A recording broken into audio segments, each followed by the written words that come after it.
there's a lot of different directions that the World of Tanks could go in. Every year thousands of different games are released and thousands of games die in just the span of a few months. Part of the formula towards World of Tanks reviving once again is just making the newer player experience better. That I disagree with. For World of Tanks players, some players are literally dying out. I'm going to be honest, before this conversation, I had a completely different perspective, but I think you kind of changed my opinion on this. Hey guys, welcome to the video. Today I have something special for you. I had a conversation with OranjoMan, who is a streamer on Twitch. He is a 3-mark specialist. He does a really good job, and it was a joy playing with him and talking with him.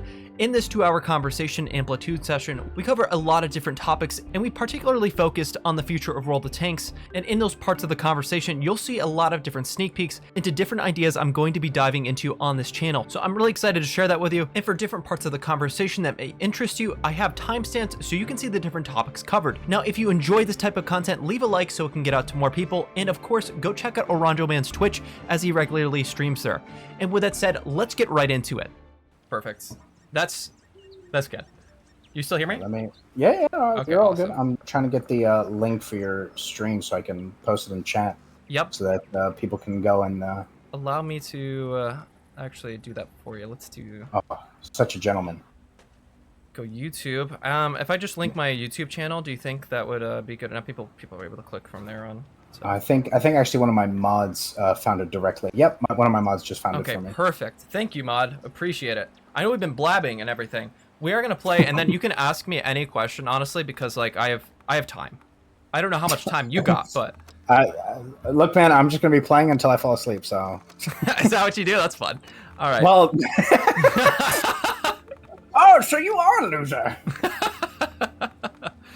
Okay. Yeah, let's queue up. So do you have the AA 260? Yeah, I do. I do not have it set up, so I probably won't be able to play it. But yeah, let's play something else. I mean, we don't have to match tanks. We could just play whatever. If you want to play the AA60, I'll. Yeah, let's just have fun. You know what? You know what tank that I've been playing so much of? I don't know if you saw my video on this, but the Rampanzer is nutty now. What do you mean now? It's always been good. Yes, thank you for somebody appreciating the fact, but it was always good. Now it's nutty though. Okay, the one biggest negative about my channel is that I've 3-marked the Rampanzer like so when it first came out, basically, and everyone was saying like, "Oh, it's a horrible tank. It's not worth your time." And I fell in love with it. I was enjoying it so much. But the fact that like I kind of gave myself this mentality of once I 3-mark it, I never play it again. I want to play the Rampanzer again. But I'm kind of like, the other side's like, if I do, then I'm kind of like breaking the whole idea of what I'm trying to do for the channel. So it's like, usually what probably what I'll end up doing is I'll go into my CC account and just play it there and just see how it feels. You should do that. But, you want to know one of my ideas, which I think would be so awesome for channels like yours, is that, do you know how different tanks have different guns? Like for example, the Borsig has the 150 millimeter and also the 128. I think they should have separate gun marks, because they're totally completely different play styles. With the RHM and the 150 millimeter, you get to brawl. And you get to brawl really well. With the other one, it's much more sniping. I would agree, but the only part that I don't like, well, one other than the fact that it would take a lot longer to 3-mark, because then there's going to be like 800 extra, guns to work on. It would be an optional thing, is what I think would be awesome. And I feel like, do you know how you have to contact Wargaming to reset your marks? There should just you can't do that anymore. Yeah. Oh, you can't? Wow. No. They removed that. They removed that ability. Do you want to go in concept? No. That's not worth it. Not yet. What I was gonna say is like, the only thing I'd see kind of negative is due to the fact that like, okay, let's say I'm playing Indian Panzer, but I want to 3-mark the stock gun. It might be viewed as more of a negative impact towards the entire team, so that people will be like, oh my god, he's stock. He's playing stock.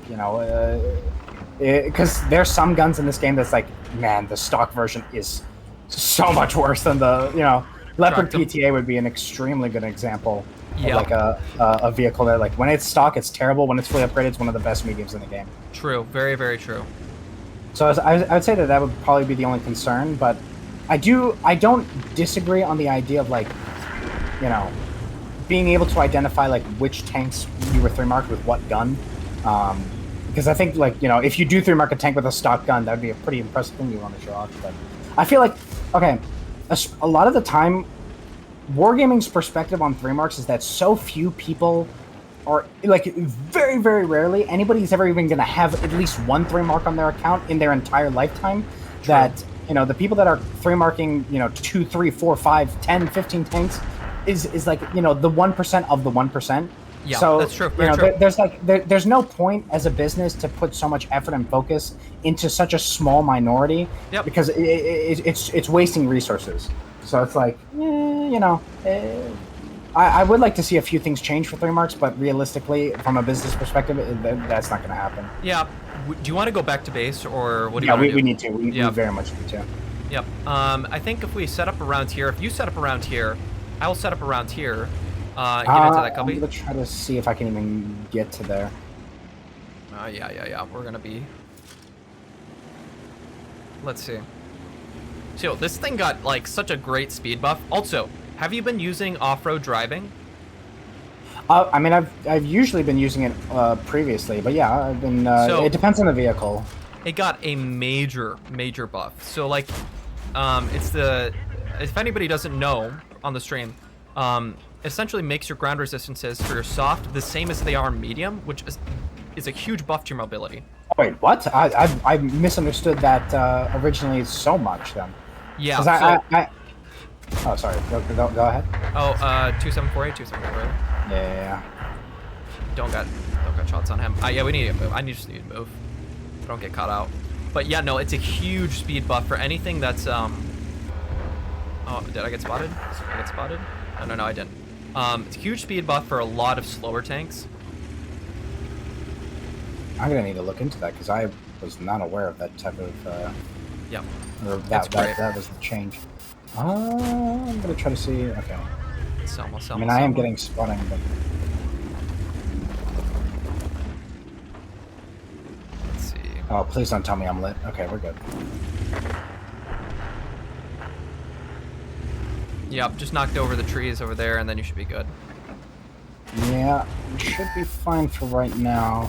I'm a little bit concerned on this Hellcat spotting me. I'm just gonna take the risk. Yeah, I'm lit. Alright. Although we should be fine because I got a ditch right here. I'm only down by 3,000 HP. Oh, well, to me. This is carryable. Oh, it still is. This is probably one of the best maps to defend on. Yeah. I'm just trying to make sure that my gun is not silent at any point. I'm struggling to get this concept though. That Skoda's going to be coming right behind you. Yep, that's what I'm anticipating already. Right now, he actually might be going back to base though to. Oh, I do have shots at the. No, Skoda's over here. Look at you, buddy. Yeah. I should be able to get the kill here in just a second. Nice. The Indian Panzer is also such a sleeper tank now. It really is. I do love its ability to... Oh my god. Bounce. Okay, good. Good hit. I feel like you're a little bit more stressed than I am. You gotta relax, man. Yeah. We're all good. We've already brought HP back. True. Damn, dude. Our heavy tanks down south are working. Well, I think they're just not dying. I think that's real. Depends on what you categorize as work. Kind of like sitting in an office and being like, yeah, another day. Let's see. Do I have shots on anything here? I'm gonna try to poke around. Yep. Concept is crossing. Just punished him for. Got him too? Yep. I might be able to kill him. Okay, I'm gonna try to see if I can check this. That's fine. Oh, I am running out of gold though. Uh-oh. I could actually go after the concept, to be honest. I think it would be an unnecessary risk, but if you feel like it, go for it. No, I'm gonna let him come around, and then I can either HE him to death or just downright kill him. I think if I can kill this AT-15, we can both just push him and... Well, actually, no, it's not even worth it, because if you take mid, they're gonna just start farming you. Yeah, okay. we just maintain HP and we just play the long game. Okay, I got the reload advantage. Let's see. Nice, perfect. Alright, that guy's dead. 274A. Alright. Wow, they actually sent everybody back there. Yep. Okay, now here comes the fun. I think we don't know what the HP of the 416s are, but I'm guessing they're most likely full health. Yep. My worry is that they're going to be coming around here, yeah, but... honestly, my worry is that they all just come at the same time. Yep. I want them to be dumb. Dude, it's the best whenever I watch replays on, like, the best, like... the best replays, where I just watch the enemy teams go one by one. I love it when I watch it, like, and I'm, like, rooting for the person. But then when your team yourself is also doing that, and if you ever, like, witnessed your team just, like, absolutely throwing before... Yeah. Just going one by one. I recently had the displeasure of experiencing that. And I'm just like, this is why I don't watch games anymore. I'm going to be honest, I kind of have like a rule of like, I'm only going to watch a replay if it's a replay of you losing. Just due to the fact that it's like, I want to give advice, and a lot of the time you'll have a game where it's like, oh, I did 10,000 damage, there was 2 AFK mice. And I was like, well, what advice am I supposed to give you? It's like, yeah, okay, next time I have more AFK mice on the enemy team. It's like, well, that doesn't really help anyone. You might have to... oh, wait, no. If you can pull them out, I could help you. I'm just going to make sure that this other guy can't flank you. Oh, I'm doing a bad job of that, I know. Alright, I am down ammo rack right now, but I should be okay. Okay, as long as you can just maintain, I'm just going to try to make sure that this guy doesn't just full on YOLO. I got another 20 seconds on the ammo rack. Okay, Selma's over here. I don't know where. Okay, I think I might just have to just commit on the... oh, wait, 416. Oh, that's not good. Yep, I gotta go deeper.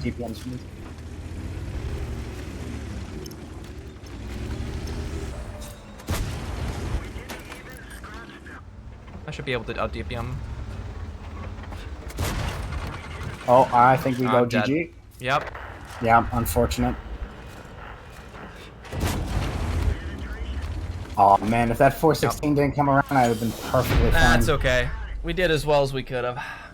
It's one of those ones where you're just like, c'est la vie. I mean, the Rex for this thing, I mean, you know, if I keep doing this, I'll have this thing 3 marked by tonight. Exactly. I think Rex are like, last time I checked, 1900 4K. Yep. So, the biggest question that I have for you. Yeah. Why are you streaming on YouTube? Is there a specific reason or focus that you're trying to get? No, I just literally, it's the first thing I learned how to stream on. I don't have an idea of what I'm doing on on Twitch. Okay. So that's I know it'd be absolutely beneficial for me to stream on Twitch, but as of right now, yeah. So the only reason I say that is because YouTube as a platform itself is very focused around watch when you want type of content. Not necessarily like, hey, you have to be around between this time and this time type of content. So the audience, it's a lot hard to pull an audience that specifically is looking for a long stream or even a short stream, depending on how long you normally do. That's why like Twitch kind of like takes that step out, because the only content here is a, hey, show up and you know, you'll come see me when I'm live type of content. That long term or long format content, which is a lot more, you know, it's easier to find viewers. And if you show even a decent amount of quality in any form of your content on Twitch, it's a little bit easier to kind of get a general community compared to streaming on YouTube. I'd say. I totally believe it. I completely believe it. So. Because I feel like with the quality of your YouTube streams, I guarantee you if you switch it to Twitch, after probably a month or two, you'd already have a pretty respectable community already. Yeah, so I mean, I want to go for the partnership. I think it's like 50 followers, then you do eight streams, average of 3 concurrent, and something else. I forget what it is. At least 8 hours, I think. But it's not too hard of a requirement, so I think I probably will pursue it. And then take in mind that requirement took me 6 months to get. Yeah, maybe it'll take me that long, but we'll see. So when I first started, the only reason I started streaming originally was like it was the time when I first joined YOLO, and I was kind of like just sad. So I was just like, I was lonely. I was like, I want to just talk with somebody. So I would like go on stream and I would just talk to myself for like hours and hours. There would be like no viewer. I think one of my oldest mods, Golden, he was like, he would come in once in a while and we'd just chat. Actually, he was probably my only viewer that I consistently have over and over and over again. But for a lot of streams, it would just be me talking by myself, and then I'd look over in chat, and then nobody would say anything, and I could go back, and I just, you know, that was 3 to 6 months. It was just that. Yeah. Yeah. You know, I think that, oh my goodness, what are they doing? Yeah. Okay. We should probably focus out STA. Yeah, STA. Yeah. Oh, we're gonna have to back up though, because the ship tech is gonna meet us up. Yeah, we need to get back into the corner. Okay. Good. Let them come to us. Oh. I mean, the brass are gonna reload, but we can't really do very much due to the fact the ship tech's poking. Yeah, he's tracked. We might be able to pick him. Oh, he's gonna get safe. I just bounced. I bounced 1,500 damage, dude. Nice. Okay, we're doing okay. Man, the enemy's very aggro.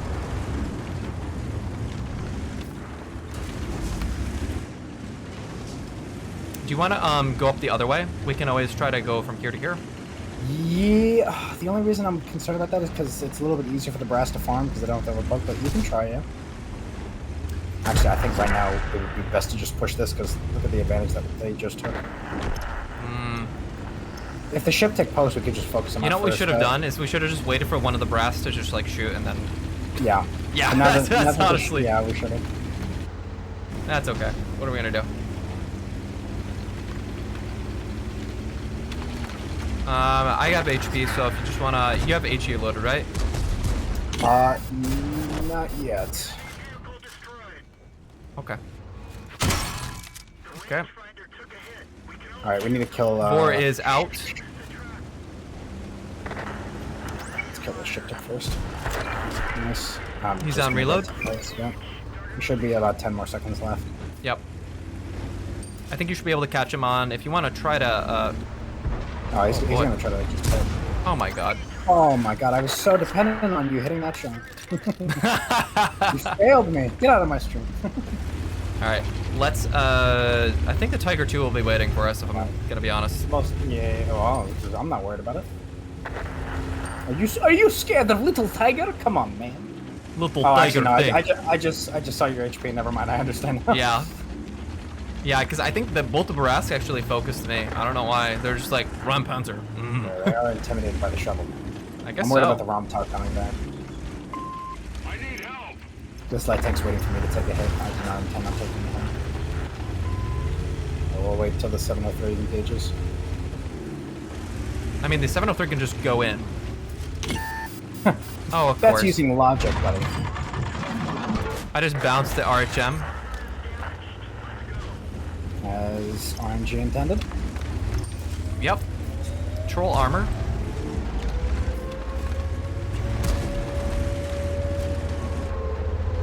Wait, I need to kill this RHM. Oh no! This ain't good. This ain't good. Wait. Don't let it be me. I don't want to die yet. I'm coming back.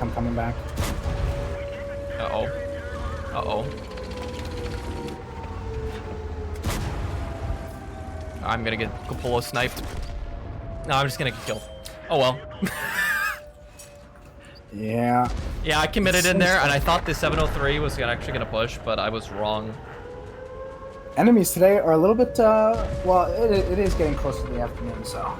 Yeah. Once people start getting tired, also Onslaught's going on right now, so. True. All the players that Very, are here very are true. really the ones that are either molding from Onslaught and trying to burn some steam off here, or the Giga Gamers. Yep. All right, YouTube title, you know, like the 100% YouTube, the videos that are like, oh, well, I platooned with Pill LTU and we got 100% win rate. We're gonna do the 0% win rate platoon YouTube video. That'd be we will not iconic. win a single game. That would be iconic right there. Yeah, there we go. Well, all right. I got some tracking. I'll put that much out there. So, I need a 2 mark. I need a 3 mark this thing. That's what I should do. That should be my goal. What percent are you at right now? I'm at 67.3 or something like that. Yeah.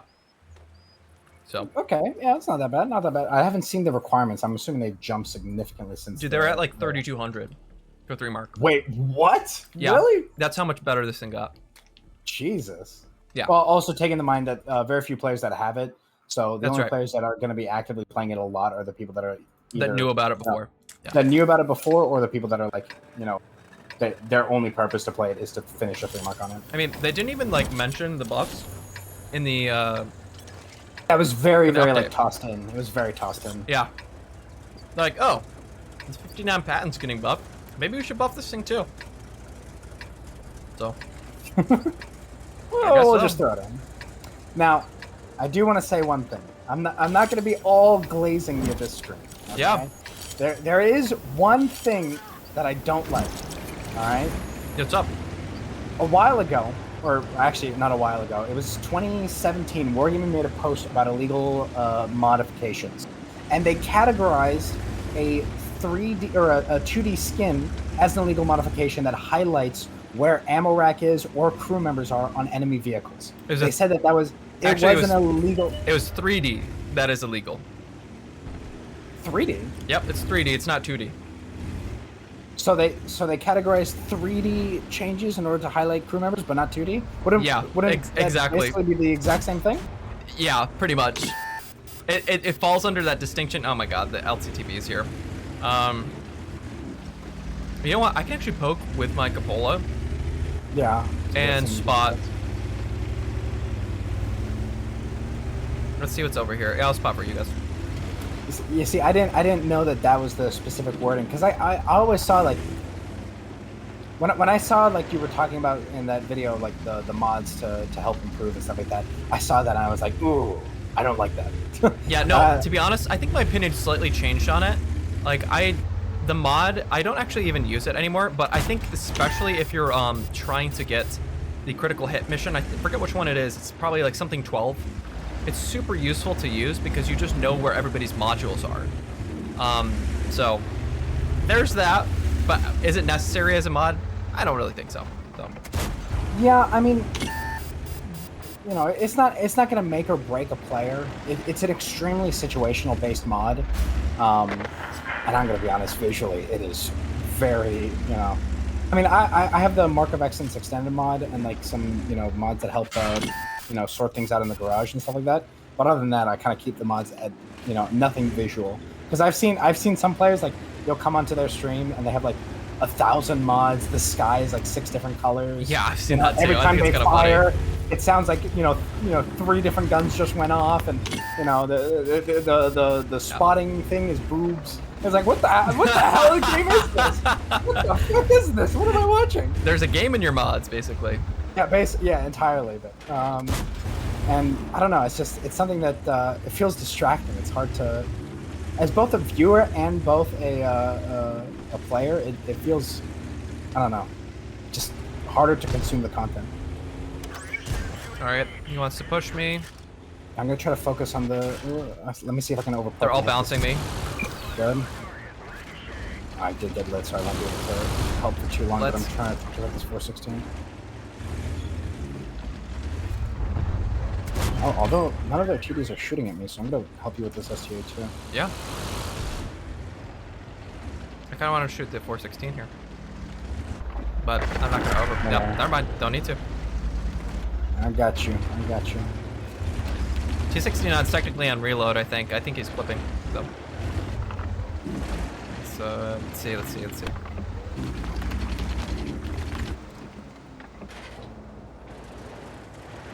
I can smell him, but oh, there we go. I'll just go for this guy. Oh, he's just gonna go for it. Wow. Oh, he's dead. He's getting frustrated, but I think he just let me load it. Oh, I think I might have accidentally just killed the ISU. Oh no. I got lit, and then I drove behind him, and then. Uh oh, TS54. Yeah, that's gonna be a bit of an issue. Let's get the free shot. Okay, he's aggro. He's aggro. He's too far low. I can't hit. Yeah, that's okay. Oh wait, no. When he backs up, I can. My assistance is going to be extremely limited in this situation. That's okay.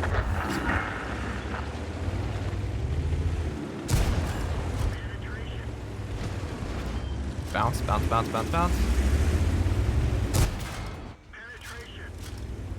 All right, he had one more shot.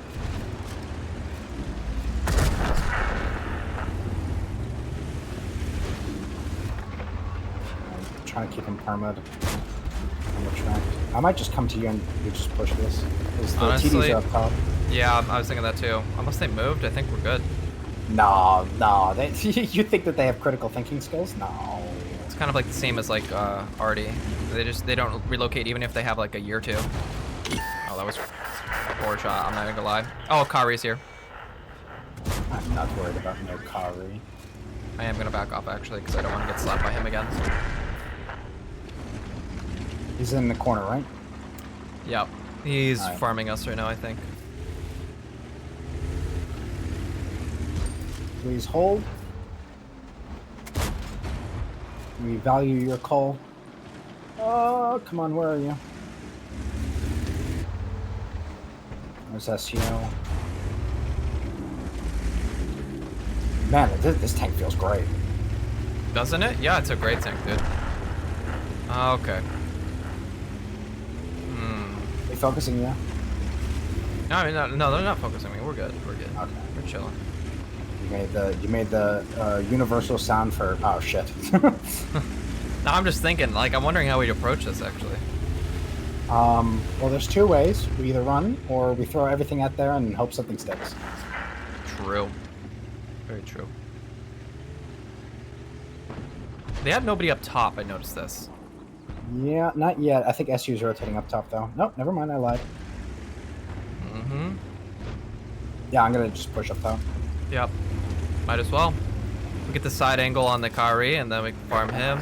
He needs to just die. That's the guy that needs to die the most. This is the most I've interacted with a platoon mate for playing. Really? Oh god, there's the... Oh, I'm not worried about him. Oh, well, well. Wow, our platoon with me, my big boy, he was so self-centered. Do you actually platoon with people, or are you just pretty much solo? Extremely rarely. There are two reasons. Like, I'll platoon for light tank 3 marks mainly. Yep. Because I'm very dependent on how other teammates play. Yeah. Also, it helps out, like, viewers, you know, get a little bit more credits on their tech tree or their premium tank displays and stuff like that. And yeah, no, other than that, I never platoon because I'm always so focused on marking, and also the fact that, like, let's say, you know, you're the one streaming, I die, or you die early and I'm still playing. You just kind of have to sit there. You can't just go on to the next game. You have to wait. It takes up a lot of time. And also I learned that when you're platooning, especially when you're streaming and you're focusing more on interacting with your community, you kind of have this decision to make on whether or not you interact with the person you're platooning with or interact with the chat, right? So for example, I'm constantly talking to you, and like I missed a few comments in my chat that I'm like unable to respond to. True, very true. So it kind of makes, like, from a viewer perspective, it kind of makes like, oh, I'm just kind of watching this happen. I'm not really interacting with it. So if you're focused more on, like, you know, hey, I want to create an interactive environment, it kind of makes that disconnect happen, which is something that's I don't really want to do. No, I totally agree. So actually, I think my stream is it's so far behind, and I'm getting capped out here. I'm not sure what's going on with my thing. So I'm actually just gonna end my stream. I'm gonna have it all recording and then post it later. Okay, that works. But damn, that's too bad. But let us continue. I can't deal with technical difficulties. Like, dude, you farmed. Oh my god. I did? Yeah, you farmed 4K, dude. That's pretty good. That's not enough. It's pretty good. More. We need more. Give me more. Actually, you know what? I'm gonna play something different. Let's play something different. Yeah. So yeah, no, we were talking about the 3D 2D thing. So yeah, I think the 3D is totally banned. But I know the 2D is. So far, they haven't said anything about it. So well, okay. Technically, they did say, like, the fact of being able to see is something that we don't approve, and it's kind of like one of those things of, like, they made it a rule of, like, this is not allowed, but if they don't take any action banning towards it, well, they, you know, for the most part, they're really not, like, too strict about it.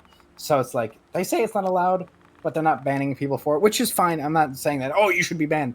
I'm just saying more like, is it really a rule if it's not enforced type of thing? Yeah, or I think it's one of those things where maybe they wanted to do it at first, but it became so popular and it's not really having that much of a problem that it's... Yeah, again, it's a very, very like situational thing. 'Cause most of the time, you know, you're in situations where it's like you either already know what points you should be shooting at, or it's kind of just like, hey, you know what, I need to go crit hit mission kind of thing. Yep. I mean, there's people who don't like the armor pen indicator, so they consider that a mod. But I think there's a lot of hardliners on mods and whatnot and be like, no, any modification's cheating, but I don't know. I'm not of that opinion. Yeah. Although, speaking of cheats, have you seen the docu video about it? I did. Yeah, that was... Whew. I mean, I saw somebody in chat from EU showed me the original, like the original cheat video that he was showing at the very end of his video. And man, I think like I always had the mentality of like cheating in World of Tanks is one of those type of things that it does not... It's not even dumb, but it's like it doesn't even increase the player's skill. Because there's so many things that are related to positioning, to map knowledge, to who you're dealing with, to DPM, to, you know, well, RNG, that no matter how much you cheat, it doesn't benefit you at all. The only one that was like kind of effective was like Tundra, but you know, Tundra now is not even that effective. True. But that, it was like I saw that and I was like, holy fuck, this was a different level. It's an insanely different thing. Yep, I totally agree. Very much different level. And you know, I wonder what type of Python program they're using to actually detect it. Because I always thought like unfortunately, what the mod is the modification that's illegal that is dependent on is blind shots. And so I was thinking, it was like, can't we just get a program that tracks how many blind hits they're getting that are outside of render range? Like, it seemed to be very easy to track something like that. And then you just narrow down the people who are possibly cheating. And then just have a manner to view it.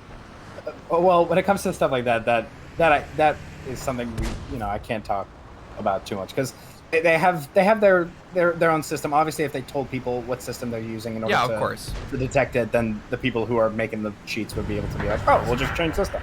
But yeah, so maybe in the future, the answers could come. True. We are really having one of those days that I am not hitting. My God, this is bad. Come on, RNG. My RNG is just loving me today. Oh, there we go. There we go. Cheat out. He's cheating. He had DOC. He's cheating.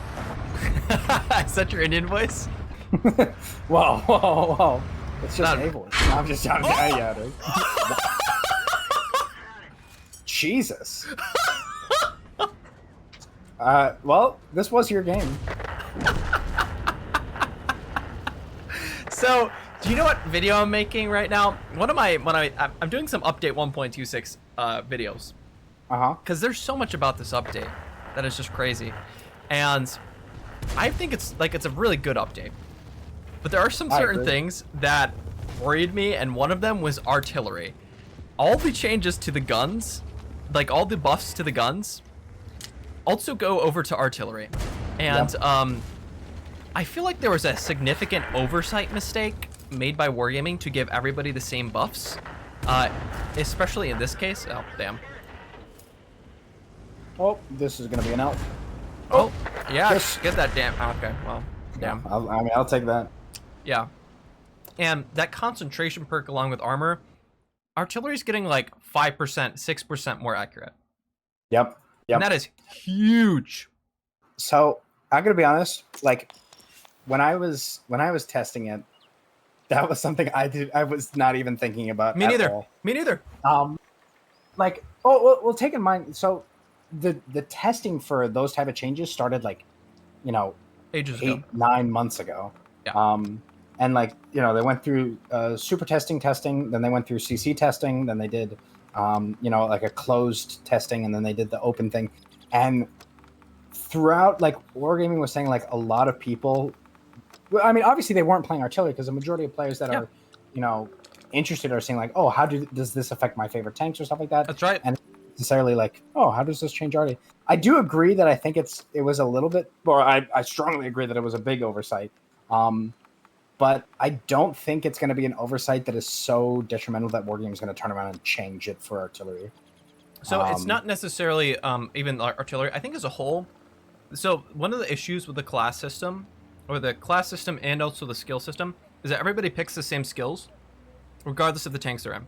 Like repairs, brothers in arms, recon, situational awareness are always locked down, pretty much for every single tank. Yeah, so, I'd agree. Of your skills that you're actually taking, there is 4 that are immediate you have to take.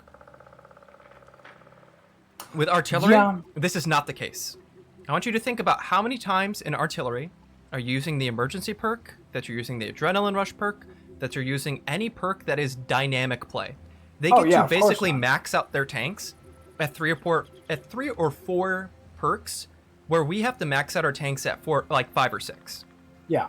That is a huge XP differential that I think on its face is unfair. But it's not even that. I also think that with the class system, we've had so much consolidation over the years. The 277 is basically a medium tank in a lot of ways. There's a lot of tanks that the Boresk is a light tank. I count it as a light tank when I play my light tanks. I'm like, oh, the enemy has 2 light tanks. It may be me facing an ELC even 90 and a Boresk, and I'm in my Hawk 30. I'm like, yep, I'm against two light tanks. I think because of that, because the Boresk has the same access to the perks that I do, there's very few things that differentiate him from me as a light tank. And so I was thinking, I was just like, well, why don't we just change the effectiveness of certain perks for certain classes so that light tanks actually have the most effective version of recon and situational awareness, where the Boresk doesn't, at least marginally. And this would actually return some amount of uniqueness to light tanks and to each class. So brawling skills like emergency would be most effective on something like a heavy tank. So I don't know. So I think that was the direction that Wargaming wanted to go in, because obviously the entire idea behind this Crew 2.0 was to make it so that things were a little bit more unique to the type of playstyle of each vehicle. Yeah, and they absolutely are. It's been more unique than it ever has been, but it's still very consolidated. Yeah, I think there's 2 main reasons behind that. One of the biggest things is balancing realistically. So I don't know if you've ever heard, but Wargaming was thinking about rebalancing every single tank and every single tier all at once at one point. And they very quickly realized that doing that without having a already pre-existing environment is very, very hard, because you're basically starting from scratch. A lot of the times when a new game is released, they'll kind of make a bunch of stuff, basically just picking numbers from the air, do some basic testing, then go off of that once it's been released to figure out, okay, what are people playing, how are people playing this, et cetera, et cetera. Yep. So doing that type of crew change at such a unique level will make that whole situation start over again, which would take, honestly, years of being able to, rebalance all 818 different tanks in this game. So it's there was that, and then there was also the idea of okay, we want to make something that is easily understandable to a as basic of a level of player as possible. Yep. And making that everything is extremely unique. I mean, even now, I'd say this is kind of a very strong balance between having crews that are relatively unique, because you can there's some tanks that you can kind of change up the crews to be okay, I play more, I play the big gun on the volatile instead of the accurate gun, and I kind of focus on poking, type of gameplay instead of sniping. So, there's some differentiating aspects to it, but it's not to the degree of oh, I'm going to switch guns on this tank, I need to change everything, or I'm going to put this, the AMX AP30 crew into my bat shot, and I need to change everything about the crew now. But I don't disagree. As a player that played the game for a very long period of time, I would like to see a change like that, but I realistically know that it probably is not beneficial to everybody to have a change like that. Yeah, no, I think it would, for a lot of people, it would just, so I remember seeing a meme where it's just about somebody having a headache after the new crew change. So there's a light tank right here, by the way. Yeah. A lot of people were kind of concerned, oh my god, I have to change everything. It is very overwhelming. I think my idea is more to just lessen the skills for certain tanks, and then just so that the effectiveness on like certain things is higher or lower.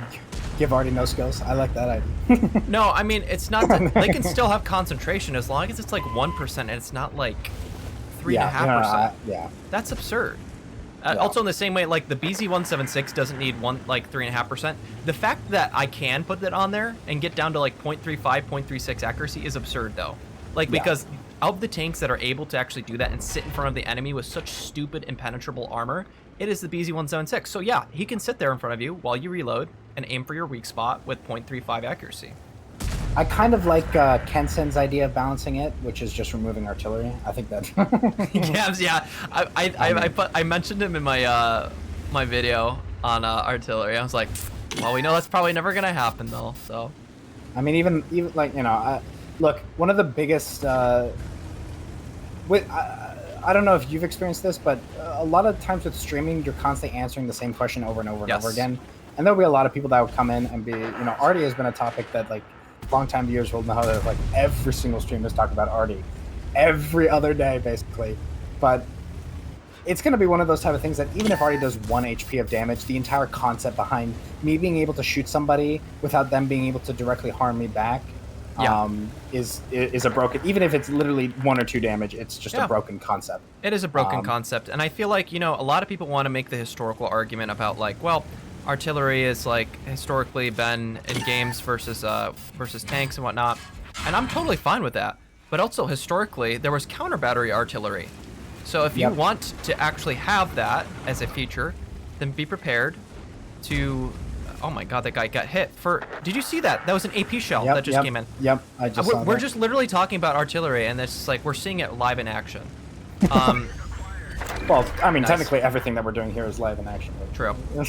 True. I don't want to be a smart One ass. of those. Yeah, that's okay. There we go. It's beautiful. But yeah, go ahead. Actually, Great made a very good point. He said players are too dumb to counter battery. I don't necessarily entirely agree with it. I mean, I do agree with it to a point, but I also think that like there's no incentive for players to get better at counter battering. That's exactly right.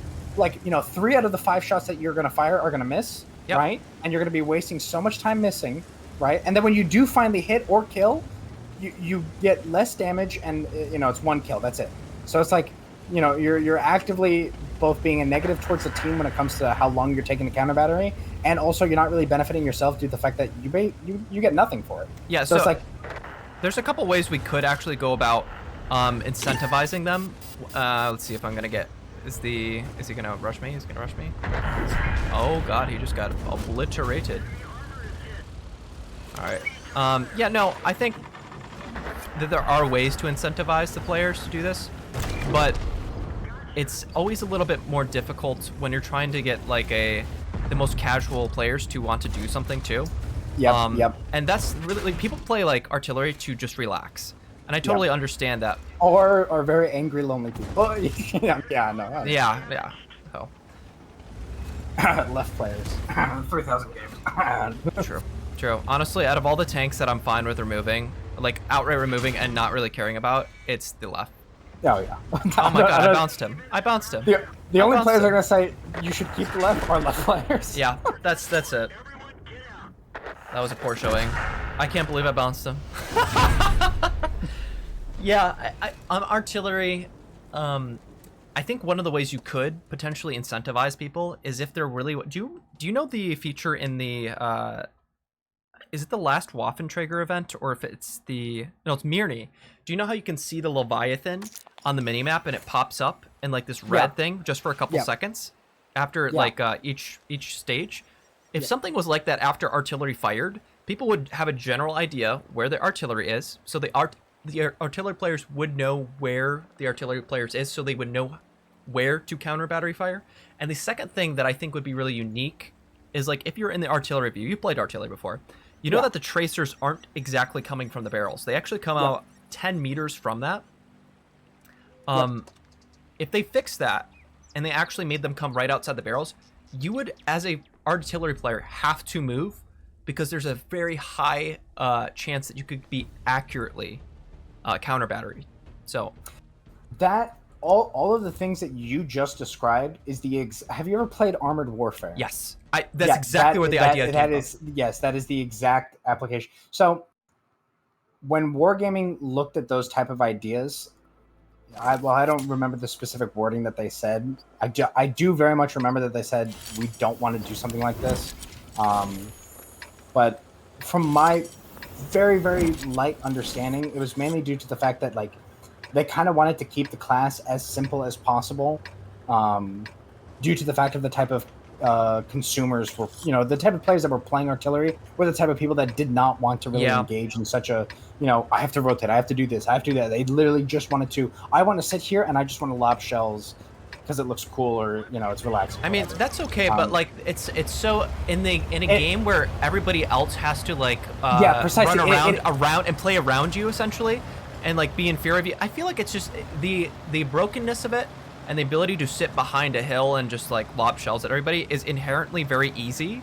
So I feel like it's easy enough. And if you really just had to move like 10 meters after you fired, I don't feel like that's a lot to ask of people, to be honest. Just in the same way we had to kind of like play around. Do you remember the HE changes? Like everybody had to adapt after that. Yeah. We were forced to adapt to it. Artillery didn't have to because HE stayed the same for them. Yeah. Again, I don't remember the specific wording of what they were really saying behind it because it was a very, very long time ago. But I do very much agree that that type of change should have been made.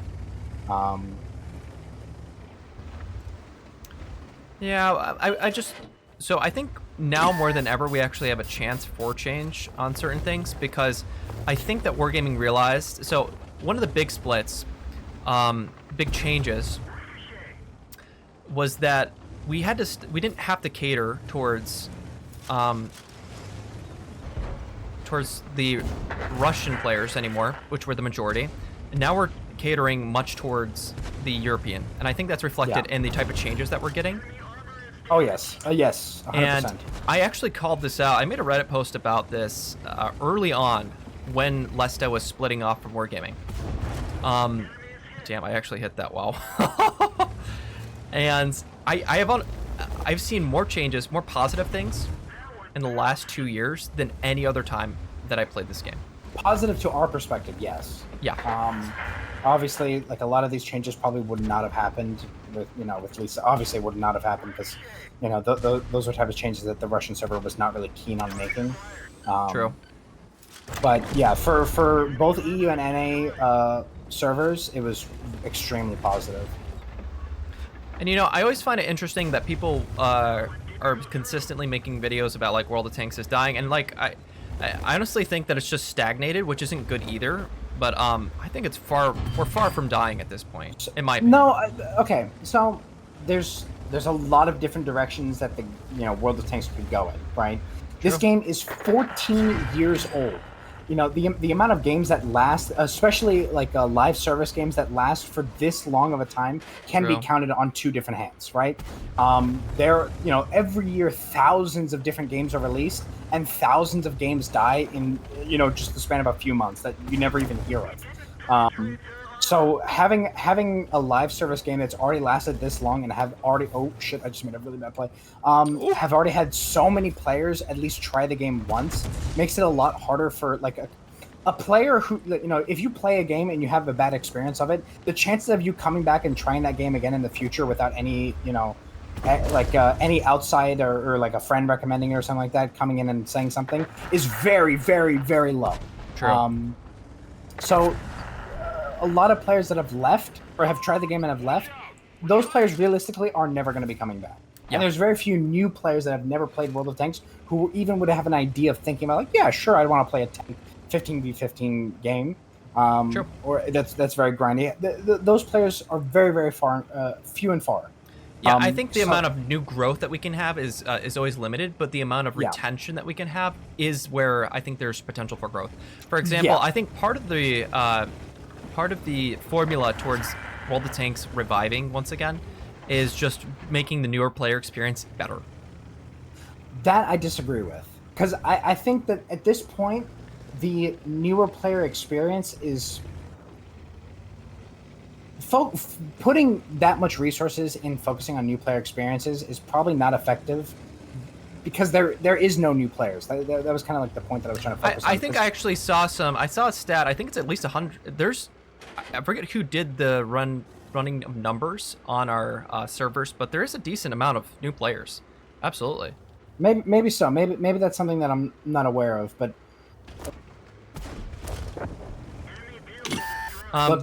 But yeah, if you're of the opinion that there's not a lot of, then yeah, then that would be the case. That would be a no. Again, I don't know. I haven't looked, or I haven't been able to have any information of knowing how many new players are playing this game, or what the experience is of kind of learning the game overall. Because I can't agree that I get quite a few people in chat that are like, hey, I've just started, I'm looking to see what tank I should go for, what do you recommend? So it's like if I look at it from that perspective, I can agree with you on like helping a new player and kind of making them feel more like, hey, this is an enjoyable game, I want to stick with it, I'm going to spend money in this game, etc., etc. I guess I haven't taken that perspective into account. Well, but okay, yeah. The main thing I was going to say is like, I do think that right now the direction that Wargaming is going in is a pretty solid direction. It's focusing a lot more on creating a. Okay, I kind of need to give more context behind this idea. Yeah, I do believe that Wargaming kind of sees that this product is coming to the end of its lifespan, and they putting more resources into a product that is giving you less benefits year after year after year is not really worth it anymore. That's why I also kind of suspect why they're trying to start investing in other games or developing other games. Because World of Tanks for this company was the golden goose, right? This is what made a majority of the they went broke trying to make this. Actually, I think that was it. Yep. I don't know if that's true. But, well, they almost went broke. I do recall that they financially it was like it was tight. They very, very tight. But because they hit this type of golden goose, they kind of need another golden goose because this golden goose is getting near the end of its lifespan. That doesn't necessarily mean that we're just going to shut down the servers. So, there's no point of working on it. But I think go ahead. Go ahead. No, I think their direction that they're going to be focusing on more is like longevity, right? A lot of the changes are going to be like, hey, you can do this for the rest of time, right? It's not going to be like. Because adding new lines has a benefit only to the point when everyone gets that new line, right? Once you unlock that tank, well, what's next? So I think a lot of the changes that they're going to make is like, hey, grind your crew, all 6 crew skills, and then you can grind crew books forever for other tanks. Grind comp, and then you can get this repetitive 7v7 event forever. Stuff like that. Which obviously is kind of more focused on for example, a TF2 type of model. They don't really update the game with major content updates, but the game has so much content already enveloped in it that they don't really have to. They kind of just have to keep the servers open. It's more maintenance. Yeah, precisely. I would be inclined to agree with that if I didn't see. So there are some things that. I understand the perspective just because we actually have seen the new game, and I think that's been more of a new, how do I say this? It's been more of a new, not a talking point, but it's been more of a new thought in the player base that like Project CW is going to become the next World of Tanks, but I don't think it fits the same niche at all. No. They're focusing on a completely different target market. Because the entire World of Tanks is very focused on an older generation of players, right? Yeah. Players that enjoy that long-term grind, long-term rewards. The Zoomers and Gen Alpha, they're not that those type of games don't appeal to those type of demographics. They enjoy picking up a game, playing it. I don't need to grind anything. If I'm going to grind something, it's going to be cosmetic, buying cosmetic items, stuff like that. So from a lot of World of Tanks players were saying like, oh, this game is shit. It's like, well, yeah, from a World of Tanks perspective, this is not your game. The main reason why Wargaming was advertising it to World of Tanks players to come and test it was mainly to see, okay, what computers can we run this game on? What are the bugs? What are stuff like that? But not necessarily content related buffs and nerfs and stuff like that, because it's not focused on that type of demographic. So I do think that because for World of Tanks players, some players are literally dying out. It's the the entire idea of players wanting to play a game for years and years and years to grind a specific item or play a stock tank to get the next stock tank is something that the younger generation just doesn't enjoy, doesn't want to spend time doing. I had to vote for that guy. I did the same. I missed. But I think, like, viewing it from your perspective, you're saying about like the newer players, I would strongly agree. I just never saw that information before about how many new players have been playing this game. Yeah, recently. I mean, so think of it this way. I think there's a lot of Wargaming as a company wants to bring in new customers. Like, we already have our whales, but there's what we are seeing in the last couple years, which I think is really big, is the whales even starting to slow down in some ways. And this is something I have not seen a lot of. But I've seen a lot of people being like, yeah, I think I'm not going to buy loot boxes this time because the content's not good enough. And so how do you cope with those losses other than bringing new people? You have to do something to bring in more people. And I think that some of the changes that have been making it more beginner friendly. So for instance, I think a beginner friendly change, which is absolutely I can point to, is the HP increase for lower tiers. Yeah, I mean, I strongly agree with that. It keeps players alive for a longer period of time. It makes it the experience for them a little bit less punishing to deal with. Yeah, less punishing. Yeah. Same thing with the less fires, less crew deaths and stuff like that at lower tiers and stuff like that. So I think I'm gonna be honest. Before this conversation, I had a completely different perspective, but I think you kind of changed my opinion on this. So what? So I'm not even. So this is a bunch of these thoughts are actually not quite. I haven't written a lot of this stuff. Oh, 57, 57. He's gotta go. He's gotta go. Yeah, I like how we were just like, he's gotta go. Oh, I missed. Fuck. Oh, of course I missed too. Rigged. Come on. Oh, let's see. Oh. Damn. Okay. Whatever. Well, now he's gone now. Yeah. So a lot of these thoughts, I still have to like actually publish them, so to speak, in videos and whatnot. So everything will we're just kind of shooting spitballs, I guess, at this point. We're spitballing ideas. Yeah. Yeah. But I do very much agree with it. I know that No, it's actually good to have. I always like conversations like these because I need different perspective from people, because it's that's the way you get the best ideas, and that's what I want my channel to be. Is actually just like talking with different people from different walks of World of Tanks, so to speak. I think that's something that I very much respect about your type of content, because it's like a lot of the times, I mean, both about video games and about almost anything these days, somebody's going to create an opinion about anything, and then that is their ride or die.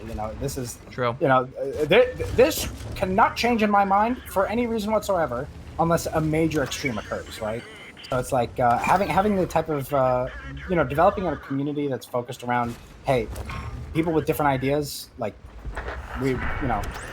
is this positive? Is this negative? Why? Et cetera, et cetera. Yeah. Is a very rare thing and a very hard thing to develop for any community, but it is very valuable if you do manage to. Yeah. So I mean, like, I want to float different ideas. So if somebody wants to come in, like, for example, I'll give you a sneak peek into one of the ideas that we're going to be doing.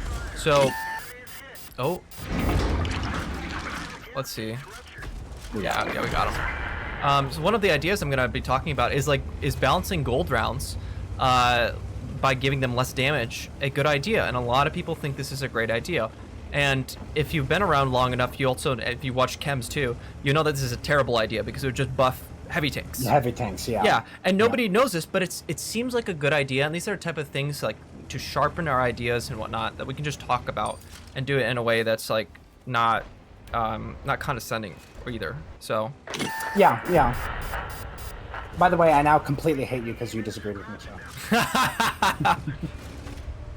But yeah, no, it's kind of refreshing. A lot of the times, like, I think one of the biggest examples is like players that believe the game is rigged or cheated, or well, not cheated, but rigged, or in favor of people who spend more money and stuff like that. Yeah. And once you develop that type of mentality, it's very hard to get out of that type of mentality, no matter what type of information you see. And I'm gonna be honest, when I first started this game, I had that mentality. It Oh took yeah, me, like, yeah. I played my first 15,000 games. I was the type of player that, like, my aunt bought me the T-34, the Tier 8 American Heavy. That's and awesome, dude. I would do like 300 damage, and I'd be like, oh my god, 300 damage? I can't even do 200 damage when I normally play. Yeah. I'm the best player in the world. I applied to Bulba at the time with like 2.5K PR, and their requirements were like 3.4K win rate, and I thought PR was win rate, and I was like, dude, my PR's almost at your requirement. And they're like, dude, you have 400 win rate at most. It's like, you are not joining. I'm like, what? That's not fair. Yo, that is crazy. I genuinely thought that, like, a lot of players were either cheating or there's no way that how is he there? How does he know that I'm here?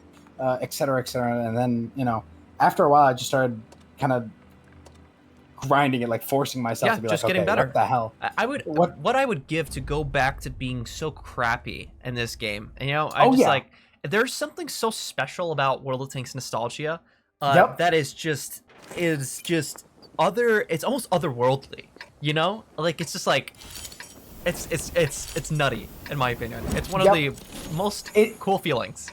I honestly tell people, like, there'll be some people they'll come into my chat and be like, how do I get better? I have 300 games. It's like, man, dude, don't get better. I know. Enjoy what you have right now, because like the better you get at this game, like the process of getting better is extremely rewarding. It feels great. And the process of getting that, that first tier 4, that first tier 5, it's like, holy shit, there's so much potential. You feel great. But once you do hit that, now these days, I'll get a 3 mark and be like, all right, next tank. It's like there's no like, a player that gets their first 3 mark, they'll think, holy shit, I've never done this before. This is insane. Yeah. But once you do it 360 times, it's just like, okay. Or once you have like a massive game 360 times, it's no longer a massive game. It's just another game. Yep. And it's like, man, I wish. That's why I love playing crappy tanks. Yeah, no, I can agree. I love playing. So that's why I like playing the CDC. It's a crappy tank, but when you do well on it, you feel really good. So, honestly, the CDC is not even that bad. No, it's not terrible, but it is definitely. It's not. She's underpowered. Yeah, no, of course. As I bounce the 274A, I'm not gonna repoke that. I'm gonna do that, and then I'm gonna lose all my HP to artillery. This is actually the first time I'm playing on this side of the map since the changes. I've always gone to this side with the heavy tanks since for gun depression. I'm very curious about the different angles here because this looks so much better. Yeah, I'm telling you, the changes that they made in this update were awesome for maps. Yeah, I all of them were kind of a hit. I mean, nothing that's like, holy shit, this game is World of Tanks is back on the map. It's more of just like, hey, this is the right step. Keep this up, and this is a pretty good direction. Yeah, no. So one of the things that I think would go so far, and we were just talking about nostalgia, is giving back some of the old maps. Like one old map a year would go so far for this community. As far as us loving Wargaming, they would win so many brownie points. Just even a single old map a year. Yeah, and we'd be solid. If they were going to do that, though, I think they'd have to do a lot of rebalancing on those maps. But I think some of them were actually okay as is. I think they just didn't work out because they didn't have enough time to remodel because update 1 point whatever was rushed. Yeah, I mean.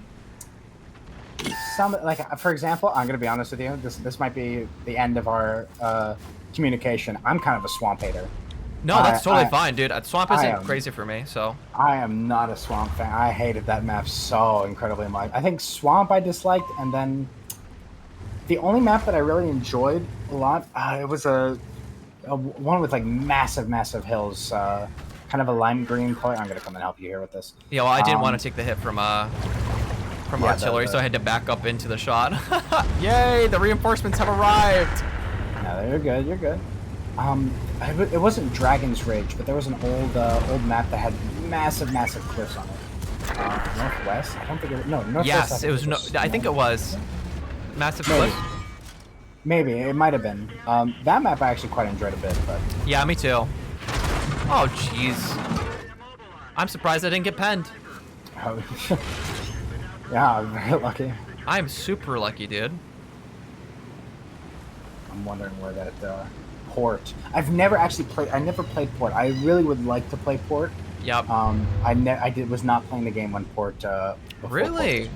No, I was not. I started in 2013. No, I think I was in 2013 as well. December. I started December 2013. Okay, I started August, I think. Oh, okay, okay, nice. Yep. I think I still saw port a couple times though, if I'm being honest. I do not recall seeing port, but then again, I was 11, so. True. Yeah. Oh my god. The only thing I really remember doing is going to team training rooms, and then people would be like, "Shut the fuck up, speaker," and I'd be like, "Yo, you shut the fuck up, you cringe lord!" And then that'd be the entire. I don't even think cringe was a word actually 11 or 14 years ago. No, I don't think it was. No. Oh my god, when did cringe become mainstream? I think Holy maybe shit. like mid 2010s. Maybe. Really, 2010s? Great. Yeah, I think so. Maybe. Oh. Maybe I'm wrong though. I don't know. I wonder who the first person to say. Oh, I think we should go back. Actually, you know what? I'm wondering. I'm gonna. Well, I got a friend here. I'll try to go back in just a second. Oh, I don't think I will be going back because I'm gonna be dead. What happened? Death. Oh. Of the highest caliber. Literally highest caliber. Yeah, literally the highest caliber got you. Damn. Oh wow, Finn. Of course, Finn is a port hater. You know what? I'm now a Finn hater. I'm just joking. No, but I think that like we would do really well if we were able to get some of the old maps in. But anything, just really, one of the I think the keys towards like revitalization of this game is just farming nostalgia. If they brought back some of the old stuff just in general, like gave us an old like nostalgic game mode, I'm telling you, they'd be golden. As far as content. You know, I don't want to be that guy, but that is kind of against the entire point that you were making earlier about new players, because those new players are not going to get any of this nostalgia stuff whatsoever. No. So I think it's hand in hand. Like you gotta take care of the people who got you so far, which is the old players, and also I agree. it's both and. I mean, honestly, like it's new maps or new content is good for everybody in general. Yeah, so. no, that I do. All depends on the content. If it's really shit content or really bad. Yeah, no, I do generally agree. Oh, I'm dead. Oh, I'm big dead. No, you're fine. I'm big dead. Oh, no, you're okay. Watch this. That's right, artillery. Get them. Ah! Okay. I'm amazed they even tried the shot. I know. Dude, they just want me so bad. What can I say? I track the Arty players. They love me. I think I'm going to rename my banner like Arty Safe Zone with like an X through it. That's what I'm gonna do. Made a little petty thing. I mean, I don't think no matter what you do, Arty is gonna get you. They always do. Yeah, no, that's true. Ooh. There we go. Oh, can I get one more shot? Yeah, you're gonna be good. It's going straight for Arty. Oh. Damn. All right. Here. Well, I'm gonna ask for a quick favor. Yeah. I need 30 seconds. I just need to quickly run to the restroom real fast. yeah, you're all good, man. Take it easy. All right. Alrighty. We're cooking. I'm back. I asked. Oh. I asked your chat what their favorite removed map was. Just now. Let's see if we get any responses. Well, I know that that Finn does not like port though. At least I know that. Also, I think this is usually about the time that most of my chat falls asleep. So it's like now we get all nice and close to the mic as everyone's sleeping. Messing with their dreams, man. Yeah, it's honestly like, what do you average for? I'm a very, very small. Like I'm one of the smallest CCs. I'd argue. I'm like, for the most part, on a good day, 70 to 100. On most days, it's like, 30, 40, 50s. Okay. I'm not like Well, I'm that's still sizable, dude. Honestly, like I ain't gonna lie. Look, I especially with the fact that I have a job now, I've never really been too focused about significant expanding. I kind of more focused on community and being able to like, hey, I just want to hang out with people and chat. Yeah, that makes total sense. I agree. I would rather have that than like have so many people that are just like the stream chat's just like I can't even keep up with it. Yeah, that would destroy my ADHD brain, dude. Normally, like the bigger the stream becomes, the more it is like instead of you talking to an individual, you're kind of just talking out loud, and just whoever hears it hears it type of thing. You're more of an entertainer than like I don't know. Yeah, I get what you're saying though. Yeah. By the way, do you want to switch tanks at all? Yeah, let's switch tanks. Yeah, we've been doing. I kind of want to play a light tank. All right. Okay. I'm gonna play the Blesk, and I'm gonna show you how amazing this new Czech light tank is. I'm just kidding. I've so much sarcasm. Do I have my Blesk set up? Hold on. We can't even play them together, unfortunately, though. Oh yes, because 2 light tanks. Yeah. I mean, that still works for me because I'm three-marking this tank anyway. Yeah, so. Swamp was great, and I feel like you and Finn disagree on that. Oh wait, what am I doing? Yeah, you and Finn disagree on Swamp then. Yeah. Maybe there are CCs that have like 0 to 5 viewers, low and no chance you're one of the smallest. They've removed a lot of them. They've removed. The Wargaming has recently been so. Originally, NA and EU had a very similar number of CCs when the communities were separate, and then Wargaming made this massive announcement: like, "Hey, we're merging all of our social medias, we're merging our CCs, we're merging our communities together." Yep. And during that process, they basically, they brought everybody on board from NA, and they realized, okay, NA has 50 CCs, EU has 50 CCs. NA has a population size of I think at the time it was like 15,000, concurrent players at any given time, and the EU was like what 100, 150 something. So they're like, okay, this is a terrible rate. So like they cleared house for a lot of people that were kind of still in the program for that. They just streamed here and there, or they started switching out of the community, or they stopped streaming tanks as much. They basically just kind of cleared a lot out. I mean, there's still some CCs that are relatively smaller that kind of stream here and there. We have, I think, at the highest point we had about 40 different streamers and YouTubers. I think now we're down to like 35, only due to the fact that it's off season and a lot of the comp stuff is kind of done, and people are kind of moving on to different projects and stuff like that. Yep. But we still have a lot of different streamers and YouTubers and stuff like that in the clan. But yeah, no, I mean, if you scroll through Twitch, you'll see a lot of, or a reasonable size of players that have the tag, that are doing YouTube or doing. Here we go. There we go. Yeah, I knew he was just gonna YOLO. Missed that. I knew he was just gonna YOLO. How did I know? How did I just know? Hey man, it's what, Wednesday? Is today Wednesday? No, today's Tuesday. It's a Tuesday night. Oh my god, I forgot what day it was. I should have played farther back. That's okay. Let's see if I. Oh shit. Dude, he's just YOLOing. He's like the YOLO machine, dude. Let's see if we can drown him. Oh no, he's just, wow. Dude, what type of player was I playing against? I should. Okay, so I have this term that's in my community, so to speak. That's just lizard braining. Have you ever seen a lizard go for a fly before? And how concentrated they are? Look up a video of a lizard being concentrated on just hunting its prey, and you'll know exactly what I mean, and then you'll understand every single player that YOLOs exactly like that. And you're like, wow, they just literally lizard brained. Straight for you. Wow. And I sometimes do it myself. I catch myself. I'm like, wow, I have to turn my lizard brain off before I go fucking YOLO. Reptilian. all those, you can't trust those YouTubers, man. Yeah. Shapeshifter. No, just kidding. I think I have more of a brain of like a sloth. I'm just slow, man. Okay, based on the conversations that we've been having today, would it be bold to assume that you have a collection of some sort? Collection of what? Or that you're the type of person that enjoys collecting. I should rephrase it like that.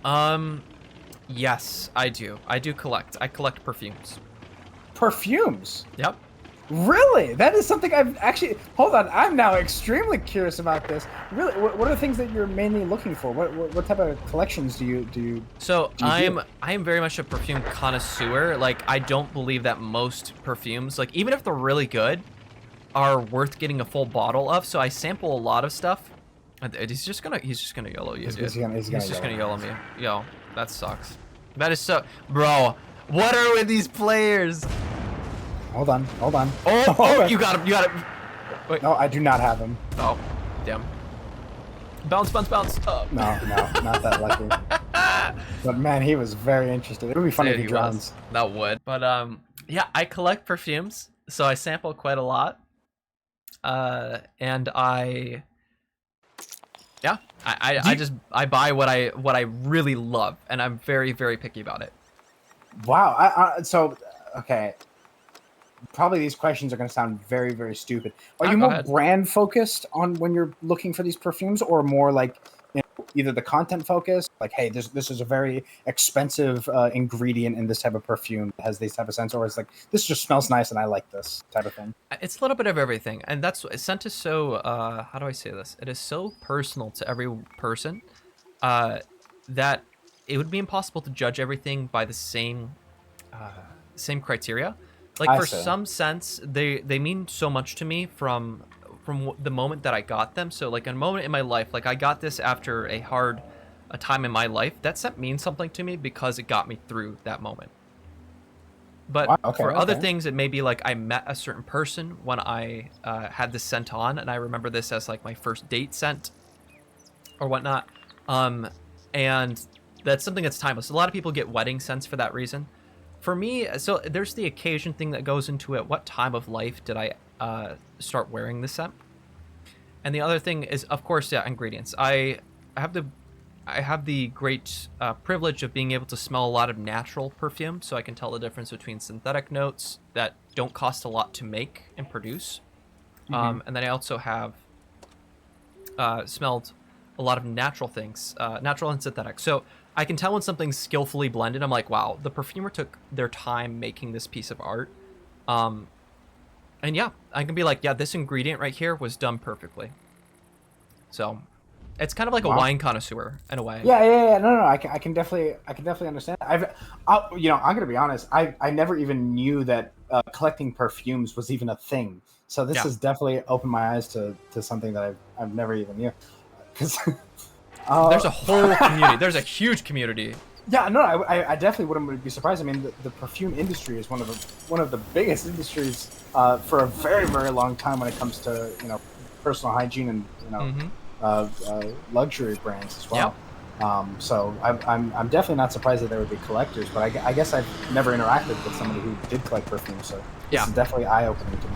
Yeah, it's a whole lot of fun. Do you own any perfumes yourself? Well, no, I'm just curious. There's absolutely no shame if you don't. No. So. I do own perfumes. I don't know the names of them. Yeah. Oh, this is a bottle that smells nice, and I just grab it and. Yeah. I think. That's the simplest math for most people, and I totally get that. Yeah, because it's mainly just one of those type. I know it's called Voyage something. Nautica Voyage. Yes, that's what I have. Yep. You know, by the fact that you could immediately know it is a little concerning, because I've seen that video of, like, there's a YouTube short of like what every Zoomer does, and it was like Nautica Voyage, and then, like, you know, a Toyota Camry or something. And I'm like, that is so perfect as far as the car comparison though. But it gets the job done, and it is good. It does what it got to do, you know. Yeah. It has 4 wheels. It goes forward and backwards. What more can you ask? But, you know, is that like a bad tasting perfumes now? No. Oh, okay. All right. I totally respect. There's certain perfumes that I will never ever knock, and that's probably one of them. I think there's some stuff like Dior Sauvage. Like, guys, if you're wearing Dior Sauvage in the chat, I'm sorry. Like, that scent is every girl's ex-boyfriend scent. Oh no. So I would not suggest it. Okay, keep away from, you said Dior Sauvage? Dior Sauvage. That's the only one I will actively diss, so. Okay, alright. Good to know then. Good to know. If I ever go perfume shopping that isn't, you know, the Voyage or whatever, I'll make sure not to get that. Oh, Nevada's ex-boyfriend. I got, well, very accurate. No, I imagine you asked the question because you do collect. I saw in your stream earlier that you were showing your setup, and you look like you have some collections of something. Yeah, so, well, I mean, compared to what you collect, mine sounds very uncivilized and childish. But, who cares, dude? I've actually been collecting Legos for a very, very long period of time. Oh, love Legos. I have not. Honestly, I've rarely ever talked about it on stream, but recently, my younger brother, got an apartment and is beginning his process of moving out. So I was doing this whole process of like, hey, I'm going to clean up everything, and I found my whole collection of Legos that I've been having, and I realized that they've been in the attic for I think 3 or 4 years now, instead of just being in a box in my closet. And I started learning like, holy shit, they're starting to get damaged due to the fact that they're constant massive changes in weather between hot and cold. So I was like, oh shit, I need to bring these inside. So I brought them inside. They were already all sorted by color, sorted by brick ID number and collection that they were from. And I was like, well, I guess now that they're inside, I might as well display them instead of just keep them in a box in the closet. So I recently was like reorganizing my entire setup, because before, like, my entire room is just plain white. My desk is white. Everything is I saw that white. It was just all white, dude. That's a cool theme. Yeah, no, I kind of love the idea of just having everything completely sterile and clean, so that like usually I kind of like to play with color in lighting. So it's like I have like all throughout my room and change the color of the lights to make everything have a different feel to the room whenever you want to, instead of having to constantly change the decor over and over and over again to match what you want to feel. But yeah, no, I just decided to recently start displaying it, and I met another streamer. Actually, there's another CC called Jimmy Cribb, and another streamer that's in the clan for called I'm Yam, and I went over to Yam's house with Jimmy, and he actually has a Magic the Gathering card business. And massive inventory of cards, and I was looking through it, and I was seeing a bunch of them, and I started thinking like, holy shit, I recently found my Lego collection, and seeing his organization of all the cards and stuff like that was kind of inspiring me, like, hey, maybe I should start looking into investing into Legos again. And recently I'm kind of a little too addicted now, but I've been like asking chat like, hey, you guys got any Legos you're looking to sell? Like, that's awesome. Well, I mean, honestly, like, of the addictions that you can get into, Legos is so much fun, especially if you're buying secondhand. However, Legos bought new are so expensive. Oh yeah, yep. What I've been recently doing is that somebody sold me a old Lego set that had a lot of light gray bricks, and light gray and white and I think light blue are very, very they're subjugated to a lot of sun damage. So what I've been doing is like I've been using like hydrogen peroxide. I'll just put them in those type of hydrogen peroxide baths, and after a few different baths, and you have to kind of clean it with a little pick and all that, and I was able to kind of make them look a little bit newer, practically almost brand new. So now, that's awesome. Now I'm mainly focusing on buying used Lego, or like Lego in any condition, and I'll take the time of like, oh hey, this set is missing these pieces. I'll go and find the individual pieces on Bricklinks, and get those pieces and finish the set, and I'll fix any sun damage type of stuff and just add it to the collection type of thing. So I've just been getting all the way back into it. But now most of the new sets that I've been buying, I'm leaving unopened. I'm leaving in the box because the value of those boxes just unopened skyrockets. Yeah. Like there is a set that I bought about 1.5 years ago, kind of just nonchalantly, before I even got into this whole craze again, and I bought it for, I think it was $105 from Walmart, and now it's like $400 off of like eBay or something like that. Yeah, and it's only going to go up. Yeah, no, it only will, because every time somebody opens one of those boxes, the value immediately increases. True, very true. And there's only so many that are made. Is that right? Well, okay. Lego as a company has very much realized that a lot of the people that are buying it are older now. Yep. The prices went up. Yeah, so price has gone up a lot, and production has gone up a lot because, well, I mean, hell, if you can make more and charge more of something and people will still buy more of it, might as well. What company wouldn't do that? Yeah, exactly. So, like for example, you'll see like they're making a lot more. There's these smaller boxes called battle packs that focus more on the characters instead of the actual, creation or build or whatever. And a lot of people would buy those in order to build like a massive clone army or collect a lot of a specific figure.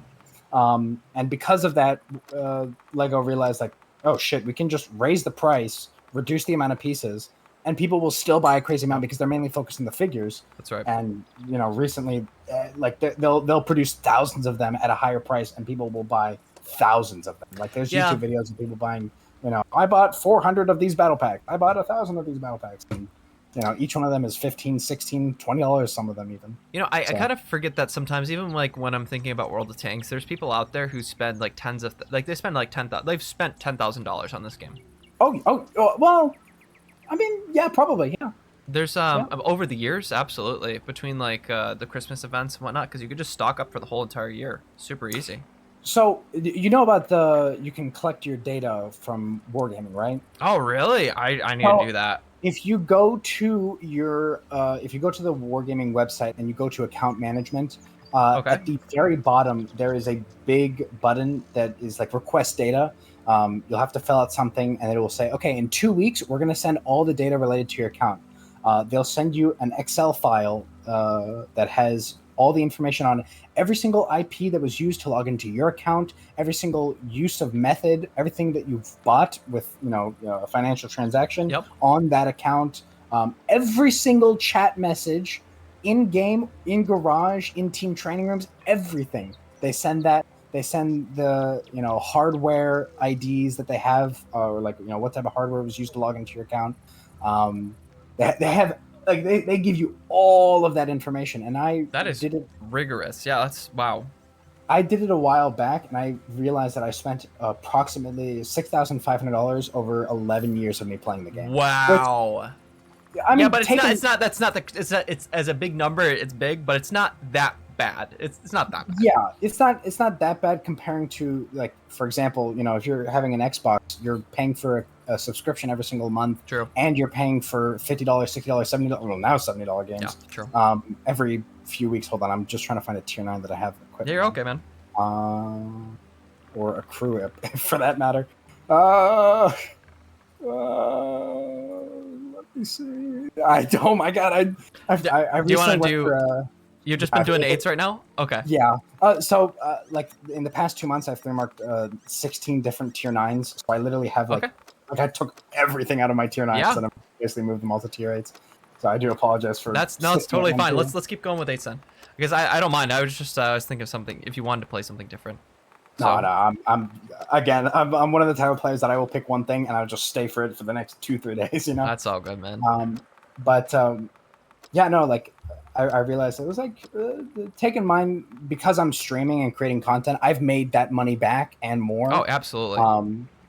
But there's a majority of players that are playing this game usually just they'll spend that, and this is their hobby. Yeah. So it's completely. I don't think it's a bad expenditure of money, to be honest. Like, especially for something that they enjoy. I think there's a lot of people who would much rather do that than play multiple games that are going to either die out or that they're just going to never pick up ever again. So yeah. And you're getting like hours and hours out of some of these tanks that you play. Like people who bought the Scorpion G for like $40 back then, dude, they played it for literally like hundreds of hours. Oh yeah. I'm taking mine. There are some tanks that I've so financially. Like, the idea behind 3-marking for me, at least streaming the content for 3-marking, is kind of like making back the money that I spent on purchasing these premiums in order to, so I advertise that look at me, I'm playing this premium, I spent money a while back on it, I'm making that money back, 3-marking. But the only tanks that I genuinely just lose money just for the fact that I have a big collection are like the tier 3, tier 2 premiums that are like $80. It's like... Yeah, true. There's no reason for me to play this on stream. Nobody wants to watch tier 3 gameplay. True. You can't 3-mark a tier 3. There's no point other than the fact that, like, I always have the idea of, like, anything that I do, I enjoy collecting. And I was like, I have to have every single tank in the game.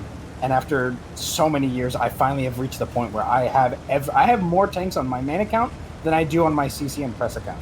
Wow. So it's like, I have every single event vehicle, every single reward vehicle, every single collector's tank, tech tree tank, premium tank, copy of premium tank, reskin vehicles, Clan Wars vehicles, everything. What what? Hacking, CCRNG. Bro! It's simple cheating. Watch this, I'm gonna get Amaranth now. Bro, if you do. If I do, you're gonna make that into a YouTube short. I absolutely am. 100%.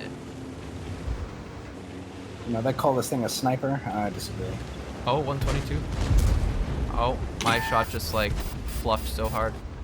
I'm gonna focus on killing this light tank though. I highly doubt that we're gonna push. Oh my god. Gun, what are you doing to me?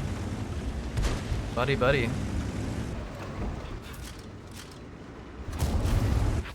You know, I'm gonna. I pressed the backwards button instead of forwards. That's funny. Oh, I see. Classic gamer moment. I rarely ever do collabs, and I honestly I don't even know why I was like very intent on being like, hey, I want to collab with you. I like the way you speak and your ideas and concepts and stuff like that. But I kind of felt like this massive urge of like, hey, I really want to talk with this guy. So I really do appreciate you taking the time and coming on here because yeah, I've of course. you know, so far I've enjoyed this a lot. This has been a lot of fun. Yeah, I mean, to be honest, I feel like we've scratched the surface on some things, but there's so much that we could talk about. Yeah, dude. I hope your schedule's clear for tonight. Yeah, no, honestly, like if you want to, we can stream some more. I mean, I have to get my streaming thing like set up, so I'm gonna probably play around with Twitch and see how I can get that fixed. I mean, oh, is he gonna hit me? Is he gonna snap me? Realistically, I do have classwork tomorrow morning, so I won't be able to stay on forever. But yeah, no, dude, that's totally fine. You probably got to get going the next 30 minutes, right? Roundabout, yeah. Yeah, but that's all good. I just wanted to at least say like, hey man, I really do appreciate you taking the time hanging out, and you know, it's been an absolute pleasure talking to you so far. Yeah. So I've been enjoying this a lot. Yeah, of course, dude. It has been it's been great. I mean, technically, dude, you got a bigger following than me. If we're like you got 7,000 followers, so man, you're doing me a favor too. It's just the homies. It's just the boys. Oh, I appreciate the homies. So. Now, the biggest question is, what the hell are we supposed to do here? I do not have... Oh, wait, hold on. I actually bounced the 222 or the 122. Hold on, your opinion on the 122 TM, what is it? Good. Great tank. Yes. Great tank, dude. Yeah, yeah. I mean, it was a nightmare to 3-mark. It's an absolute... Because it's one of those... Like, it has such bad DPM that, like, if you miss a shot or two, that is your 3-mark for that game going down. Because it's so hard to recover for it. But man, the gun feels so nice on that thing. It is. It's amazing. It's literally the only thing that kills it is its DPM. Yep. Yep. Like, and I love tanks like that though. Yeah. If it had better DPM though, I easily could see it being too overpowered. Though. Yeah. No. Of course. You know, I think there's actually a blueprint for good premium tanks that I think that Wargaming is starting to actually realize now. It's tanks with good gun handling and low DPM. It's one of the good blueprints that you can do. Because I hate playing tanks that are just RNG is just like you just have to roll the dice. I mean, I say that I also love the Caliban, but you know what you're getting into with the Caliban. You know what I mean? Yeah. Like you know what to expect. Like if you're playing the Caliban, you're doing it for the memes. You're not doing it to be competitive. Well, when you're 3-marking a Caliban, it is a very, very frustrating. I almost flipped when I was 3-marking. Bro, I had such a pleasure 3-marking the Caliban. It was one of my favorite experiences. That's so funny. Dude, I'm like a wizard with that tank. I don't know what it is. Well, the thing is, I did the Caliban only with AP. Oh! Yeah, I did not fire a single HE shot when I was 3-marking the Caliban because I just was like, I don't. Well, that's where all the memes are, dude. Yeah, but the memes don't get potential. Honestly, dude, I think it's a good mix of the two. I'm actually planning on coming out with a masterclass on the WZ-114 and the Caliban, and the title will be "How to Play Shit Tanks." I mean, the 114 is insane, though. The 114 I think is decent, but it is underpowered, if I'm being honest. Yeah, I do agree, but man, have you seen the requirements of the Tier 9 Chinese tank destroyer 3-mark? It's like one of the high. It is probably the highest texture tank 3-mark at the moment. Like the requirements are insane high on that tank because the DPM is just so nice. For the Tech T tank destroyer, the Tier 9. Yeah, the Tier 9. Yeah, it's a really good tank, dude. I don't even see the point of going to the Tier 10 for me. I would agree. I would agree. But you know what's one of my ideas that I really kind of want to this is super sneak peek into one of my future video ideas is on console there are so many things that are way different than our game. Oh my god, yes. I am going to dig into. Yes. Oh, so I went to London with Seven, which is one of the viewers in my chat, and she at her apartment had a Xbox, and we were like, well, we don't have our PCs here, obviously, so we're gonna play. We're gonna try the WoT Console out. Yep. And first of all of the old maps that were removed from PC Are still there in that game. Yep. The premiums, the way you grind stuff, everything is completely. They even have like, the Sturm Tiger line, dude. Yeah. There's things on console that like you can recognize. Hey, this is World of Tanks, but at the same time, you'll blink and be like, this looks nothing like World of Tanks. Like, what the hell is?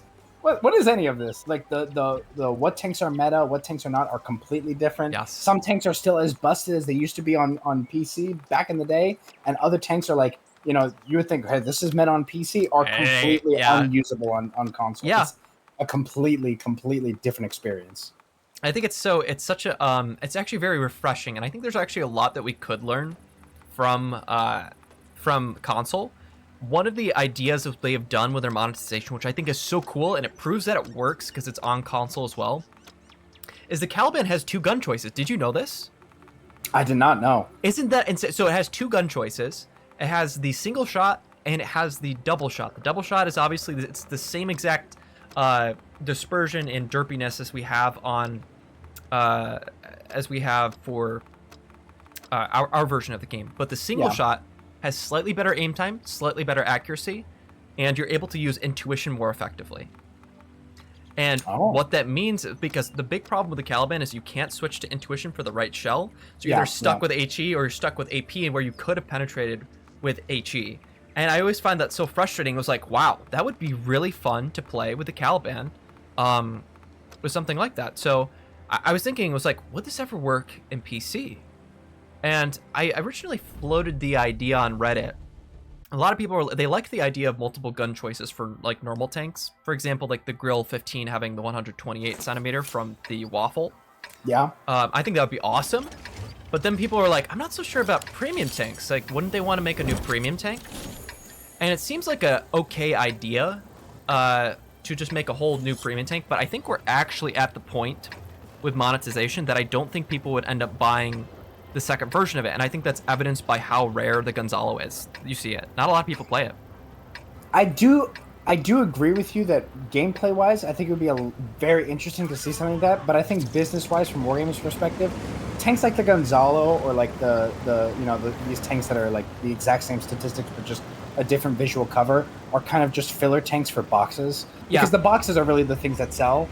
And you'll put like 1 or 2 things that people want, and then everything else is just like, well, we want to put something that's, not really as interesting or desirable, but it doesn't really mean that it's going to cut into our like losses. Yeah, so kind of fit in these filler extras. This is actually one of the things that the reason why I bring it up is because it's one of the things I'm going to talk about in a couple of videos, and it's kind of really questioning Wargaming's marketing because I think they know this. Like it's not as if like Wargaming as a whole doesn't talk to each other. Obviously, Wargaming's a little bit different for console and then also for Blitz and whatnot. But they all fall under the same umbrella, so that they know certain things work. Yeah. And I think one of the things that's not been working recently is the amount of filler tanks that they're putting in loot boxes. That is, it's devaluing their loot boxes such that I think that even the whales that would normally spend like $200 on it are even kind of wincing a little bit. And I haven't seen that before, but now I see it a lot. I guess we would have to kind of see the numbers in order to be a little bit more definitive. But of course, I have 2 different mentalities. Like, for example, I'm a tank collector. I will buy, even if it's the exact same copy of a tank, no matter the case, right? Yeah. And I know a lot of people that would do the same, but I do agree that a lot of players have been like, you know what, this year, I'm not going to buy Christmas box. Yeah, because there's no urgency because you know it's going to come for sale later. Yeah. And it's not going to be so much of this RNG, like, am I going to get it, am I not going to get it type of thing. That's right. Even though I'm coming from 2 different perspectives, I do agree, or I'm starting to more agree as time goes on. With your perspective on it, I think it's a unique shift because it's not because even when I heard about this, like the Wargaming I know would never sell a tank with 2 different types of guns, even though it's super unique and it would drive sales towards that tank as being super unique. People are like, they could just create 2 tanks. Now I think it's shifted, and I think that World of Tanks console got to that point before we did, just because I think that console players number one, so you got to think PC players are willing to have a PC that plays this game. You're more likely to have a gaming PC. You're more likely to, I don't know, be an older demographic, I'd say, if you're playing on PC. Yeah, I could semi-agree with that. Yeah. So, lol, I didn't pen that. I have 0 damage. Anyways, I have less, but I think that World of Tanks console got to that point where they realized they're like, actually, we can snag people into buying certain tanks. Like, there's also a Renegade that has an autoloader and a single shot. And I guess it's popular enough to where people are like, cool, let me purchase this. I get 2 tanks for 1.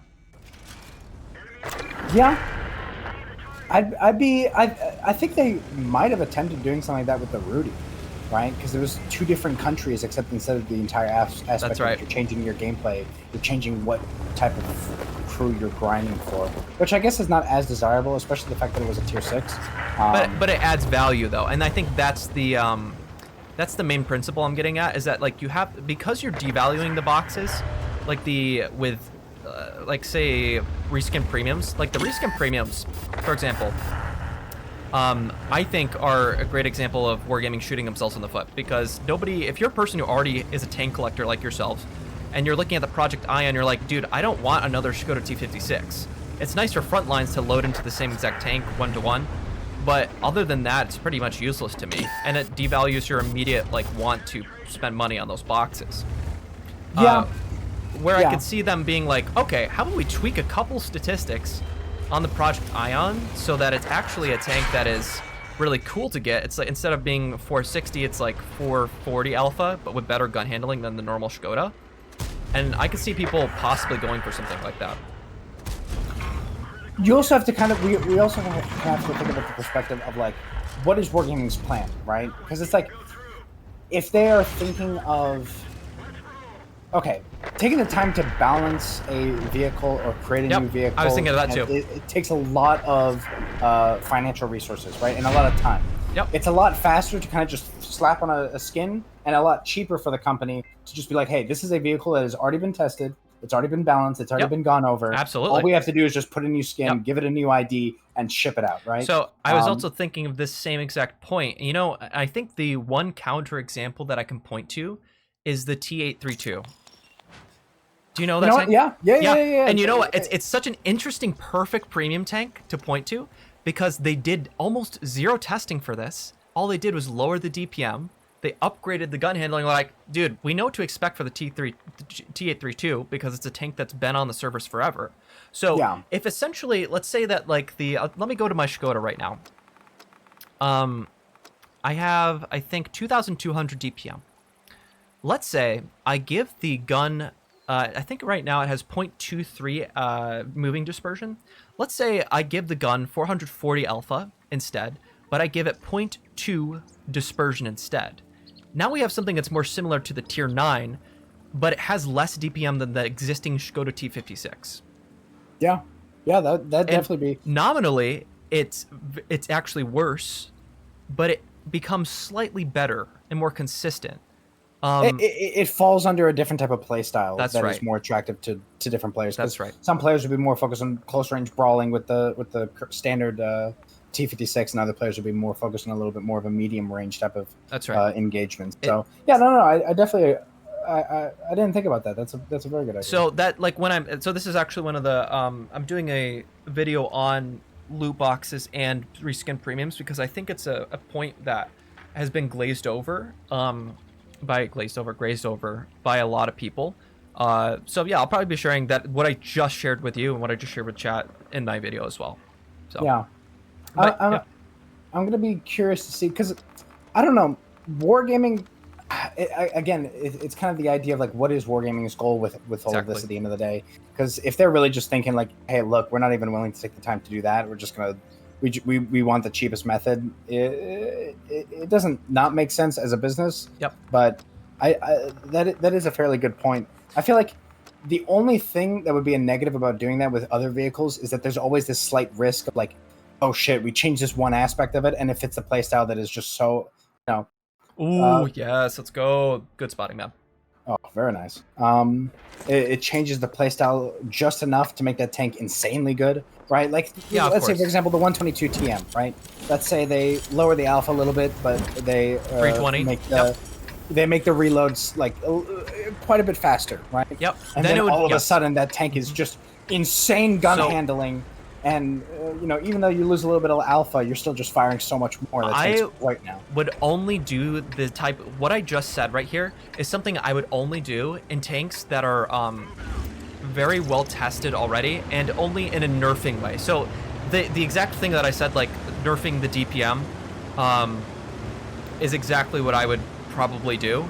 In examples like the 122 TM, I would never do what I'm saying right there. Like never get it another gun option, because that would be a sure as hell way to create an imbalanced tank. So, all right, Char is going for right here. Good. He's gonna get a big game, I think.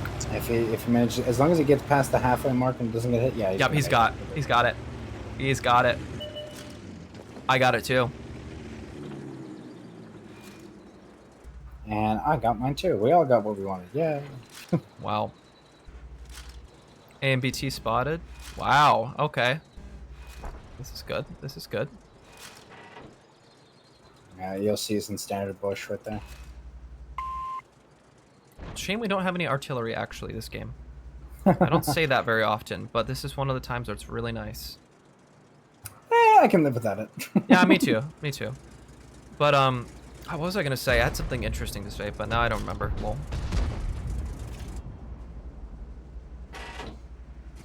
You know what we got to do? We got to become the biggest WoT creators, and then we need to buy Wargaming, and we could turn this around. We'll do it. You and me, buddy. You know, so it's funny that you say that. I don't plan on working for Wargaming or yeah. like, oh damn, I got a lot of spotting for that. That's beautiful. Or becoming a content creator for that matter for them. I don't think so. Maybe I'll change my mind on that. But what I do want to do is like talk to more creators like yourselves and just spread ideas, literally, because like the reason why certain ideas actually have an effect. So I'll give an example. Like Crew 2.0 did not happen in the way that we originally saw it because the content creators were so adamant and so united in coming against it. Yeah. Imagine if they actually pushed for something. Yeah. I mean, so the only reason I feel like a lot of CCs don't is like there is a lot of different types of opinions. I feel like a lot of people were against Crew 2.0 for different reasons, but with the same goal, right? So it wasn't necessarily a unanimous decision or a unanimous like push. It was more of just like, hey, it's just a coincidence that everyone dislikes it for reason A, reason B, reason C, et cetera, et cetera. But you also have to take in mind that, like, okay, CCs, they have, like, I could say whatever I want in the sense of my opinion on what I think of something, right? If I dislike something, I could say, this is fucking stupid. This is a horrible idea. Yeah. If the amount of information that CCs get is very different than the general public. Yes. So there's obviously some things that we can't talk about, and there's some things that, like, you know, we have a different perspective on that we can't really bring light to just yet. So that's why we're not like, oh, we don't like this. We don't like this thing. This is bad, because the information that we have kind of leads to a different conclusion. Yeah. But I don't disagree on the idea of like, hey, if we all are unanimous on one idea, we could make some pretty good changes, because Yeah. I can guarantee you when you start meeting other people, not even CCs, but other content creators, you're going to very quickly realize there is going to be no decision that is unanimous. Yeah. And there's going to be a lot of decisions that you would think are very, very like, this is a pretty good idea that a majority of people would agree on, or something that, like, you know, people would not agree on at all. Yeah. Which makes it a lot harder to come to. I mean, like, when it comes to Wargaming's perspective, I very much now understand why some decisions, like, you'll see, like, why the fuck would Wargaming ever implement something like this? Like, nobody wants this. Yeah. And you'll look behind the scenes and you realize, like, you know, nobody can agree. Some people either love it to death or hate it. Yep. You know, and Wargaming is like, which one do we pick? Which one's going to be the right decision?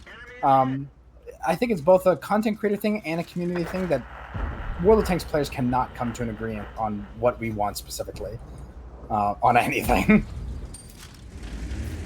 True. Yep. I think that there is a certain amount of how do I say this, politicking that goes on also with ideas, because you want to be unique in such a way that like your content stands out. So if everybody had the same exact opinion, everybody would just nothing would be unique, especially for the content creators too. I have to also think of that in the mix as well. And I've talked to a couple other people before, even my friend. No, I thought that was going to be a kill shot. And I've talked to my friend before as well, and even he has some different ideas. But yeah, exactly. I think the important thing, though, is that the want to do something is unanimous. And I think that's probably the most important thing that we have. Yeah, I'd agree on that. It's just, I feel like for example, the conversation between you and me, I would say that you and me are kind of in the minority of being able to even discuss the way that we are discussing. Because usually the conversation would normally go, I think this should be changed. I think you're stupid. You should, stop speaking. It's like that's usually how at least I've experienced these type of conversations about changes, or what direction should the game go in, or what is healthy for the game, what is not healthy for the game. So it's like, I don't know, until I feel like this is also one of the reasons why I kind of wanted to engage, because engage with you specifically, because I always felt like these type of conversations are so rare to come by.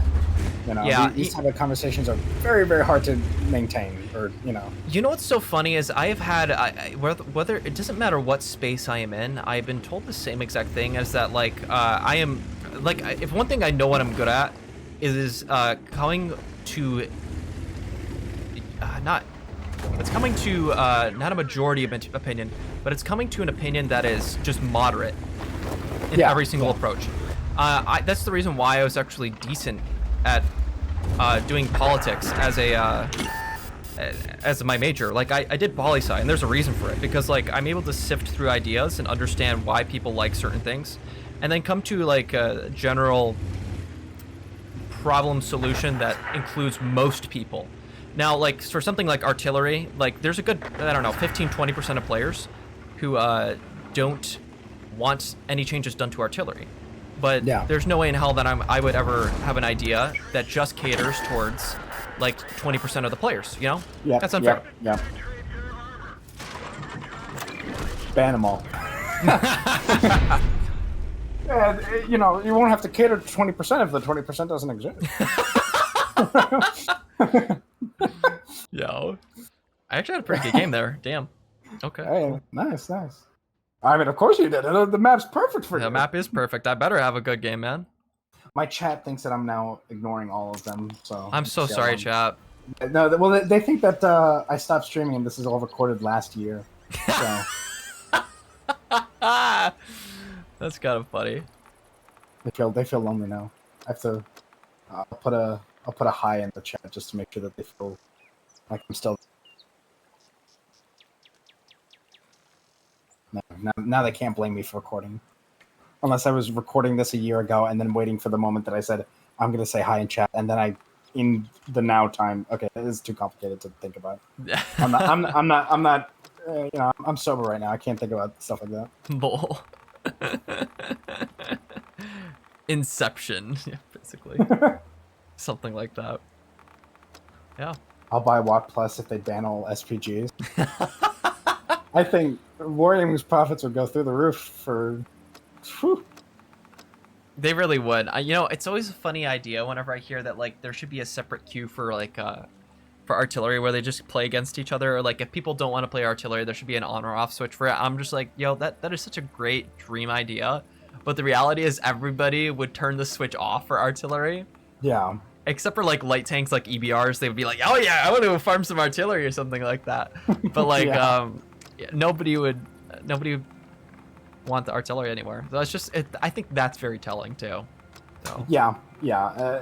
When you have a sign where, majority of your player base is actively... I mean, it's not even, like, a recent thing. This has been since artillery was added to the game. Yeah. Like, there's a reason why WoT, like, Blitz never added artillery. It's because it was inherently broken. By 2014, they realized, they're like, actually, maybe we shouldn't add artillery to this version of the game. They messed up with WoT Console. They didn't mess up with rolling Yeah, though, so yeah. just funny. Time for World of Tanks 2. Yeah, I'm gonna play the. Oh, I'm gonna play one of my favorite light tanks.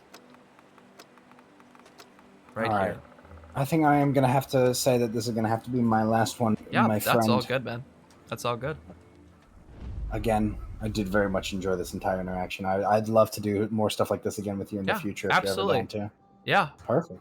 absolutely. I'm actually relatively free at nighttime, so I don't know. When do you usually stream? Well, right now my schedule is very, very tight, and I'm usually only on Tuesdays and Thursdays, and sometimes Fridays. Okay. But usually it's around about this time. Okay. Like, are you East Coast or West? I'm East Coast. How about you? Okay. The East is the beast, man. Yeah. Okay. But usually it's around 5 EST to around 10. I usually don't end at around 10. But Okay. today I was doing the 3 mark and I wanted to do the platoon with you, so Yeah. ending a little bit Well, I later, appreciate you. I mean, you just lost sleep over me. I'm honored, I guess. Hopefully you don't lose sleep over me, but. Nah, I'll be fine. I'm a big boy. I'll last. Alrighty. But. You're gonna have fun with that ELC event, 90? Yeah, I am. I'm actually just gonna counter him directly so he doesn't get to hear. Yeah. Because that's what I can't afford. They're gonna know I'm here because I'm knocking down trees, but. So be it.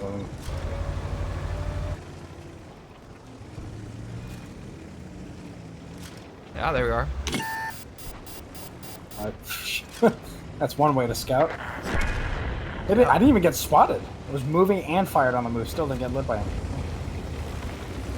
I'm starting to have a suspicion that is there ELC even 90 even on this side? I don't think so. We'll find out though. Yep, the char made his way up here. Okay. You know, one thing I'm gonna definitely ask you down the road when you start, if you start streaming on Twitch, I'm gonna ask you what experience do you enjoy better, you know, streaming on Twitch versus YouTube, like user interface wise and stuff like that. Because I've never even, honestly, the first time I even watched a YouTube live stream was that live stream that you were playing on Lakeville. Really? That was the first time I even watched a YouTube live stream. That's crazy, dude. You know, I saw it was in I think my recommended or something that you were streaming, and I was like, oh, well, let's go see what this YouTube live stream stuff looks like. Okay. But I'm going to be very curious to see what your perspective is when you start streaming on Twitch and seeing how. Yeah, that'll be interesting to kind of see the difference. I mean, I like the fact that it's very easy for you to. It's theoretically should be easy for you to grow on YouTube by streaming, and I've seen some people do this where they stream on Shorts. That I think is extremely effective. Yep. And I've seen a lot of people get like 100, 200, 300 viewers, and it varies, of course. But it's like, oh my god, that's actually like a decent idea. So maybe if I figure out how to do that and then get back to you about that, who knows? Who knows? You know, I'm going to be honest, with the YouTube short streams, the only ones that I see from World of Tanks are Russian streams. Yep. I didn't even know that was really a thing. I don't think I've ever seen a English-speaking YouTube short streamer. Yep. I don't think I have either so far. Well, looks like there's an open in the market. Now we just got to see how many English-speaking World of Tanks viewers are in shorts. Are willing to do shorts. Yep. I wonder. How are you? Oh. I was just gonna ask how you're doing. Well, yeah. Yeah, it's that point of the night, isn't it? Yeah, okay. I think so. I think my brain. I mean, I put all my mental energy in finishing the Iron Arty and doing the Jackson 2 mark. Makes sense. Oh my god, that was such a bot play. What? I didn't get spotted? Oh! Wow, look at these cheats mods. You know, I've actually not got spotted a bunch of times this update, and I've kind of wondered, like, is there something wrong with the spotting? I don't think there's something wrong with the spotting, but I do think that with everyone resetting their crews and stuff like that, I feel like some players might not have been, you know, putting their crews in the right places. Yes, true. Using the right skills in certain tanks. I think that's kind of what it is, but that's a very long stretch, and I have no evidence to base it off that. You know, I was kind of thinking, I was wondering if this update benefited the heavies more or stuff with armor more, or it benefited light tanks at all. And you know, it's kind of a very even split. I think there's a slight lean towards the brawling tanks. Like, of course, like comms expert is excellent to have on light tanks. That's amazing. Oh yeah, yeah. But as far as like the usefulness of like emergency and also adrenaline rush now, like that's crazy for like heavy tanks. They could really start like boosting up their firepower. I very much agree with that, especially like recently when I've been trying to mark more brawler related tanks. I think if you use Tomato.gg to see the recs for most of their marks, you can very much notice that a lot of brawler tanks haven't increased their requirements very much, but you can see like a consistent increase for almost every single brawling vehicle for their requirements these past few weeks. Yep. You know what's been interesting about artillery? You'd think that the update would have helped them a lot as far as their marks. Well, guess what? It didn't, but it did, but it didn't. Because the marks that they're getting are purely from damage. And they have lost all their assistance. Because of the how much you're able to because the consumables are now 60 seconds instead of 90. So people are able to readily like get rid of stun much quicker now. And that is super useful for a lot of players. So if you look at the marks for artillery, it may be a little bit early to tell right now, but they actually have dipped down a tiny bit, and it's because of that change. But the fact that they're only dipping down like 30 or 40 per artillery means that they're making it up in raw damage. Isn't that nutty? That concerning, but yes, Yeah. That is good. There is one rule to my list of 3 marking tanks. I have 3 marked one Arty, the tier 10 CGC, and that is it. I'm not ever gonna 3 mark another artillery. Yeah. I don't classify Arty as a tank. Self-propelled. And I respect that. Gun. Wait, should I kill this guy? I know I don't need to. I'm gonna get because in about 40 seconds that Charfeteer is gonna be right next to you. Yep. Damage. Oh, wait.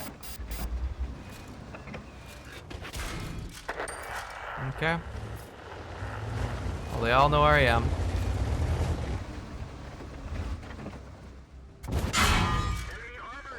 All right, I'll take the fight with the charts here. Cool. Ooh. Oh, he got me. Cool. I got some more spotting. Let's go. Easy W. Well, that got my mark. So. Hi. 1,700 damage, 2,300 assist. Okay, that's okay. Yeah. Stir's about to carry. Oh no, we got stuck on the wall.